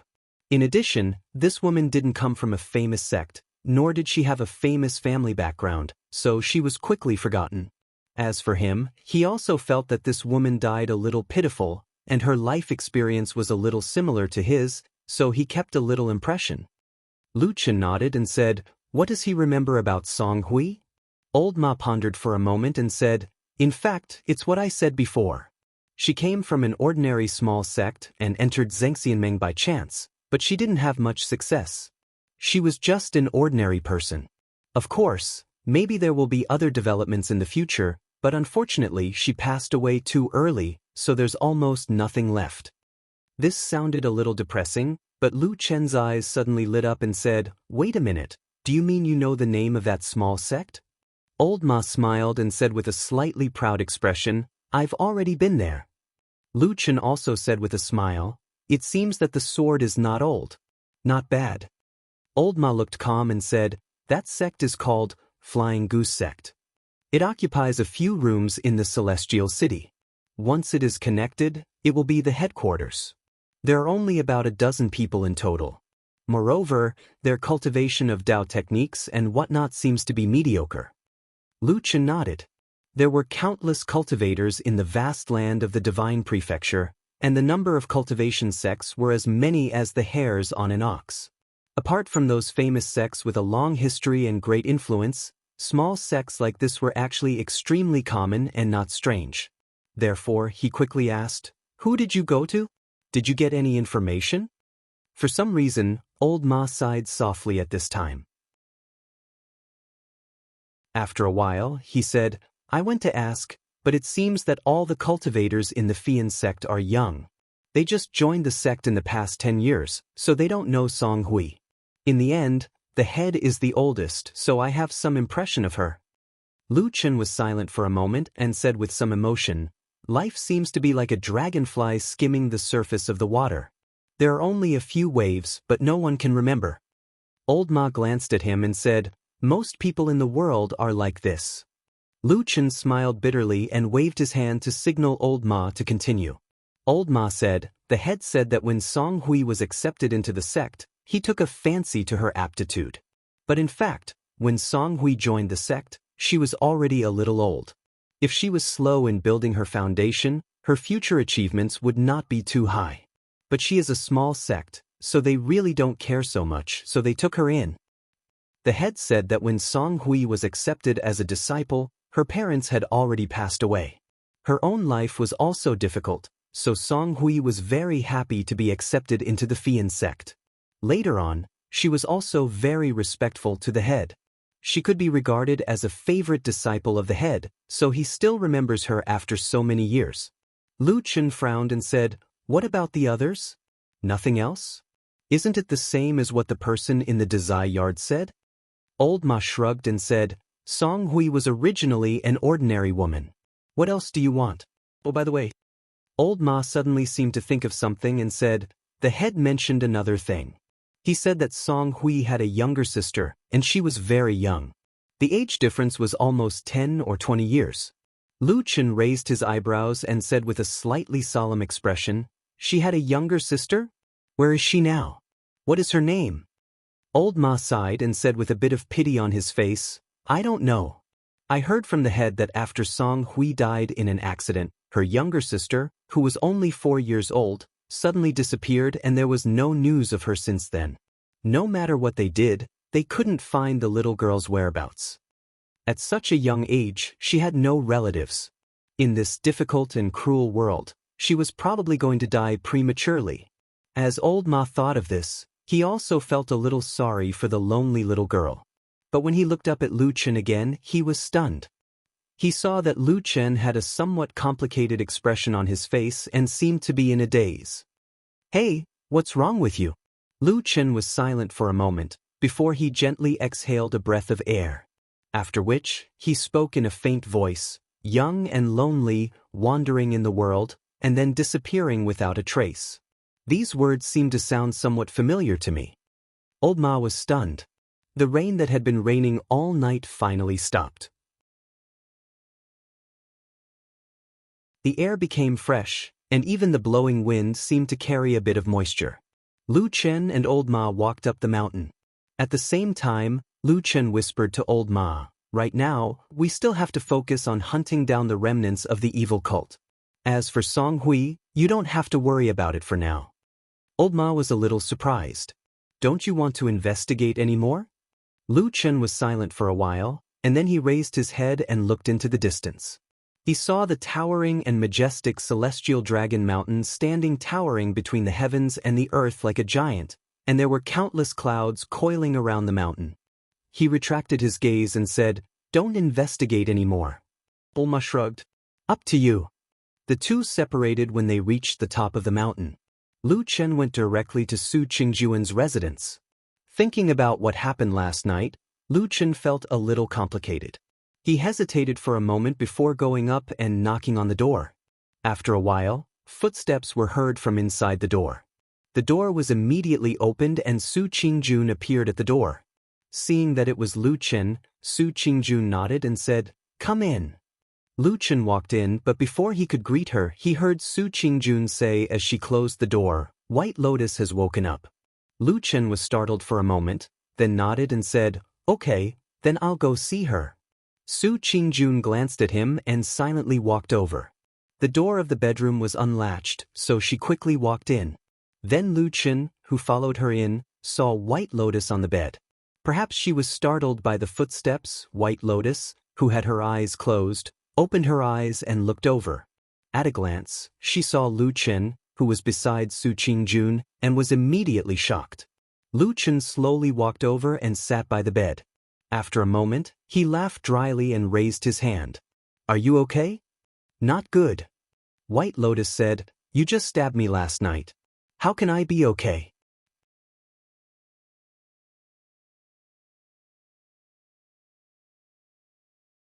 Chapter 493. Lu Chen was choked by White Lotus's blunt words. After shaking his head, he asked White Lotus, "Why didn't you dodge last night?" "I didn't really use my full strength."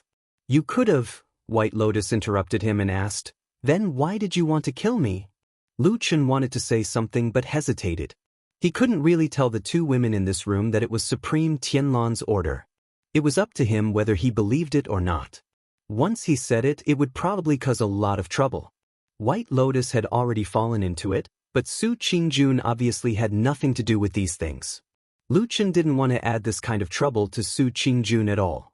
At this moment, he even regretted bringing White Lotus to Su Qingjun last night.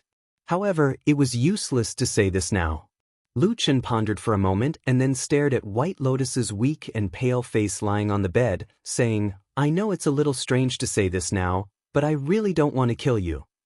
"Let's talk about it later." White Lotus turned her head away and said, "Anyway, you can't answer my question, so I don't need to say anything more to you." Lu Chen sighed. At this point, there was basically no way to continue the conversation. Speaking of which, no matter how good-tempered one was, it was unlikely that one would be amiable to a person who had just stabbed him not long ago, right? Lu Chen softened his voice and said, "Last night, I brought you here with the intention of keeping a distance between men and women. I couldn't treat your injuries, and I was afraid that it would ruin your reputation, so I came to find Qingjun for help. Now that your injuries have almost stabilized, why don't I take you to another place to stay?" Su Qingjun, who had been silent since entering the door, had a trace of surprise on her face at this moment. She glanced at Lu Chen. White Lotus, who was in front, said without hesitation, "I'm not going. I'm staying here and not going anywhere." Lu Chen frowned and said, "This is Qingjun's house. If we continue to stay here, it will be bad if we bring trouble to her." White Lotus snorted and said, "I don't trust you now." Lu Chen wanted to persuade her again, but at this moment, Su Qingjun, who was standing at the side, walked over and said to him softly, "Forget it. If she wants to stay here, then let her stay. It's not a big deal." Lu Chen raised his head and was about to speak when White Lotus smiled at Su Qingjun and said, "That's great. Thank you, Sister Su." Su Qingjun smiled and shook her head, saying, "We are all from the same sect. Such a small matter is not worth mentioning. Also, you are Hakushin Jinkuin's last disciple. In terms of seniority, you are a generation older than me. I don't deserve to be called sister by you." Bai Lian chuckled and said, "My master passed away a long time ago. What use do I have for this useless seniority? Sister Su, you are my great benefactor last night. It is only right for me to call you sister." Su Qingjuan's heart shook for no reason. She subconsciously looked to the side and saw that Lu Chen's expression suddenly became a little gloomy, as if he had thought of something unpleasant. Walking out of the house and all the way to the door, Lu Chen stopped and turned to face Su Qingjun. Su Qingjun also stopped beside him and looked at him with a pair of bright eyes. Lu Chen's face showed a bit of apology and said in a low voice, "I'm really sorry. I didn't think that she would actually stay here today and not leave.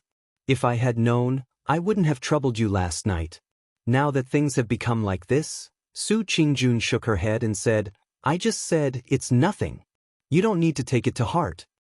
After a pause, she said again, besides, she is staying here with me. I don't see any big trouble. Is there something you haven't told me? Lu Chen was speechless. After a while, he smiled bitterly and said, it's not big trouble. Don't worry. Su Qingjun responded indifferently.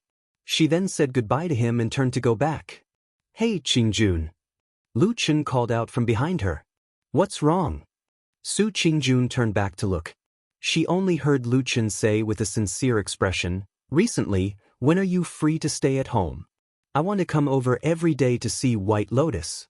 When her injuries are slightly better, I will immediately take her away and not let her bother you anymore. Is that okay? Su Qingjun was slightly surprised and looked at Lu Chen. After a moment of silence, she nodded and said, okay, you can come. I don't have anything important to do right now.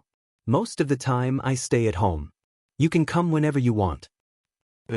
Lu Chen agreed with a smile and then turned to leave. Su Qingjun stared at his back for a while until Lu Chen was far away. Only then did she close the door and return to the bedroom. Just 2 or 3 steps into the room, Su Qingjun heard White Lotus complaining, this guy is too hypocritical. He likes to pretend all day long. He even said he would take me away every day to see my injuries. My injuries are nothing. He has never insisted on accompanying me. If I were to say that he might have come to see you, some people would believe it. Su Qingjun was startled for a moment. Then she shook her head. The corners of her mouth curled up slightly. There seemed to be a flash of light in the depths of her eyes. Although he encountered this inexplicable and depressing strange thing last night, Lu Chen did not directly rush to Kunlun Temple to settle the score with the damn Baldi. After leaving Su Qingjun's residence, he acted as if nothing had happened. He did things as usual and went directly to the prison in Fuyunji, ready to continue tracking the whereabouts of the remnants of the devil cult. Except for old Ma, he never told anyone about what happened in front of Kunlun Temple that night, so no one suspected him. He began to live the same life day after day. Early in the morning he would go to Su Qingjun's place to visit White Lotus and chat with Su Qingjun. Then he would go to Kunlun Temple or Fuyunji prison, all to deal with the devil cult. It could be said that now, many people could see that perfected Lord Tianlan had gradually placed the heavy responsibility of dealing with the devil cult on Lu Chen's shoulders. At the same time, a strange rumor began to spread in the Fuyun Department's prison. It was said that the esteemed Supreme's disciple was only interested in hunting down the Ghost Elder. In order to achieve this goal, only one person could speak up, and that person was Chen He. After Lu Chen brought Chen He to the quiet room and locked him up alone, no one was allowed to go in to see him. And Lu Chen himself would go to Chen He alone for 2 to 4 hours every day. As for what they did and what they said in between, no one knew. Many prison guards who had interrogated Chen He sneered at Lu Chen's actions. Of course, this was said behind his back. No matter what he did on the surface, he still had to give perfected Lord Tianlan face, right? Even they could not pry open Chen He's mouth. What right did Lu Chen, a newcomer, have to open his mouth? If he really got the information out so easily, wouldn't it seem that the prison guards were all idiots? But about 5 days later, another rumor suddenly spread from the prison, shocking everyone. It seemed that Chen He had opened his mouth and told Lu Chen all the secrets and information he knew. For a moment, undercurrents were surging inside and outside of Fuyunji. Everyone in the prison was even more shocked.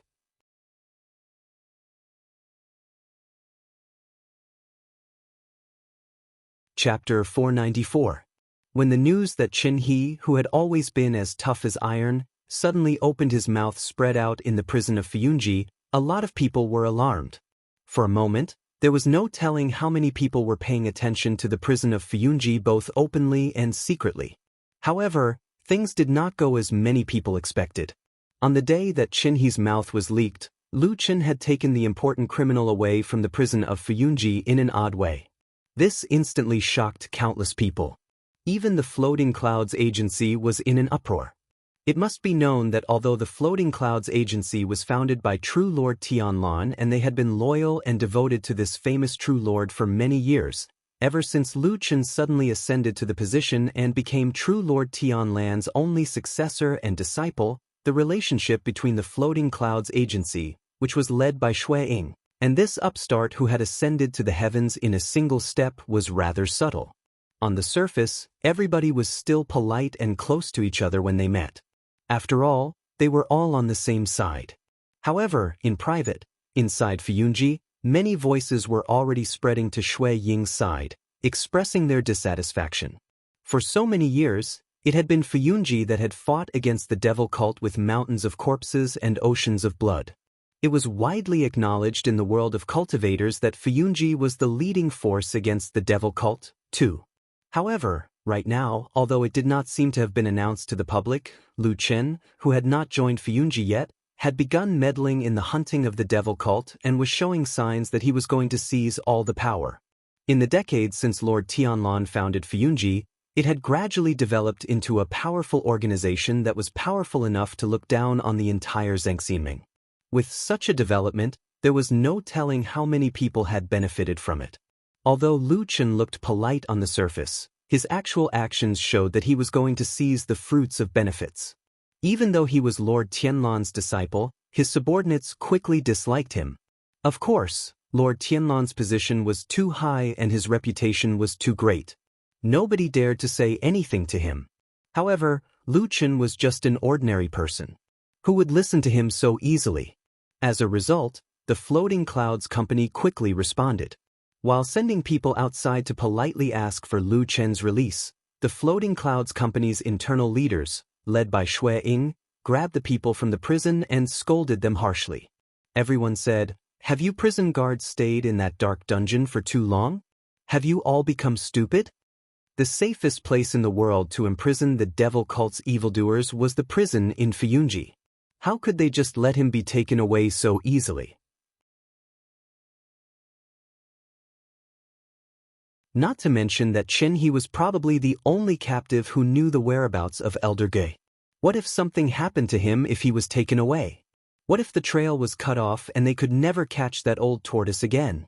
Can you idiots who look after the prison bear this responsibility? This series of questions that came like a barrage of bullets frightened the prisoners and guards. One by one, they knelt on the ground and complained. Then one of them boldly told the truth. He said that they had tried to stop him that day. How could they dare to let such an important criminal go? If something happened to him, would they still want to live? But what? Shui Ying and many other Fuyunji leaders asked in shock and anger. But Lu Chen, that bastard, suddenly took out Lord Tianlan's personal keepsake. And as if he knew that it was not easy to explain, he actually took out a personal order from Lord Tianlan. It clearly stated that the criminal Chen He was to be taken away by Lu Chen. No matter how strong Fuyunji was, no matter how great their influence was, Lord Tianlan was still their sky. No matter what, they could not surpass him. Shui Ying and the others looked at each other, then ordered someone to take the personal letter and pass it around. After a while, in the silent and oppressive atmosphere, Shui Ying stood up and expressionlessly said, "It is indeed Lord Tianlan's handwriting." Then she turned around and left. Zhengxianmeng was the most powerful organization in the vast cultivation world of the Divine Continent. There were many experts and countless cultivators. What was interesting was that in such a powerful alliance, it was like a wall with holes in all directions. There were almost no secrets that could be kept. What happened in Fuyunji spread very quickly. Of course, this kind of thing was not particularly open to the public. Some people with hidden power and great abilities naturally knew about it. As for many people who were not powerful enough, they did not know about it. In the news that spread, there were some vivid descriptions that made people feel as if they were there. In particular, the Fuyunji leaders who held high positions, especially the group of old ministers and old confidants led by Shui Ying, made people feel that there was a gap and conflict between these powerful people and Sky Shadow, who was very likely to inherit Lord Tianlan's huge foundation in the future. In the past few decades, this was the first time that something like this had happened under Lord Tianlan, who was at the peak of his power. After Lu Chen took Chen He out of Fuyunji's prison, of course, he did not just find a random place to lock him up. In fact, the people in Fuyunji claimed that this prison was the safest place in the world to lock up the remnants of the devil cult. This was also one of the reasons why the people in Fuyunji were angry. But soon, everyone was speechless. Because according to the news that came, Lu Chen carried Chen He, who was tied up like a dumpling from head to toe, out of Fuyunji's prison, and directly entered the Kunlun Hall. Then, the news that came was that he found a sturdy room at the side of the hall and threw Chen He inside. This time, the people in Fuyunji looked at each other, speechless for a long time. No matter how tight the security of Fuyunji's prison was, it could not be compared to Lord Tianlan's, could it? If there was a safer place in the world than Fuyunji's prison to lock up the devil cult's prisoners, it would probably be beside Lord Tianlan. In short, although Lu Chen's action made many people dissatisfied, in the end, no one could say anything, so the criticism gradually subsided. And in the midst of this uproar, Lord Tianlan did not say a word from beginning to end, as if he did not know what was happening below. It was not until the third day after Chen He was caught and brought to the Kunlun Hall that Lord Tianlan called Lu Chen over and asked him, "I say, you've made such a big commotion, why don't you go and arrest him?" Lu Chen asked, "Arrest who?" Lord Tianlan said, "Old tortoise, haven't you always wanted to catch that person and then eradicate the devil cult?" Lu Chen snorted and said, "That's your idea, isn't it? Hasn't everything you've done over the years been for this purpose?" Lord Tianlan laughed and did not deny it. He said, "More or less. Of course, I hope so too." Lu Chen nodded and said, "I know what I'm doing. Don't worry, I won't let you down." Lord Tianlan stared at him for a moment, then slowly nodded and said, "Okay." With that, he turned around and walked away. But just as he took 2 steps, he suddenly heard Lu Chen's voice behind him. "Oh yes, I have another question. Master?" "Master?" Perfected Lord Tianlan's footsteps paused for a moment and he turned to look at Lu Chen. "I've never heard you call me that before. It's rare for you to do so today. Why, what do you want to ask me?" Lu Chen took a light breath and asked calmly, "I want to ask you, many years ago, when I was an orphan who wandered the streets without parents, did you take in anyone else besides me?" Lord Tianlan suddenly narrowed his eyes and stared at Lu Chen with his deep eyes, but he did not say anything immediately. For a moment, the huge Kunlun Great Hall fell into silence. You're tuning in to the Passion Pages YouTube channel. We're so grateful for your support and don't forget to subscribe to join us on this incredible journey through captivating stories. Your generosity through donations truly makes a world of difference, as it's the primary source of revenue that allows me to expand and enhance this channel for you. Thank you from the bottom of my heart for being a part of this adventure.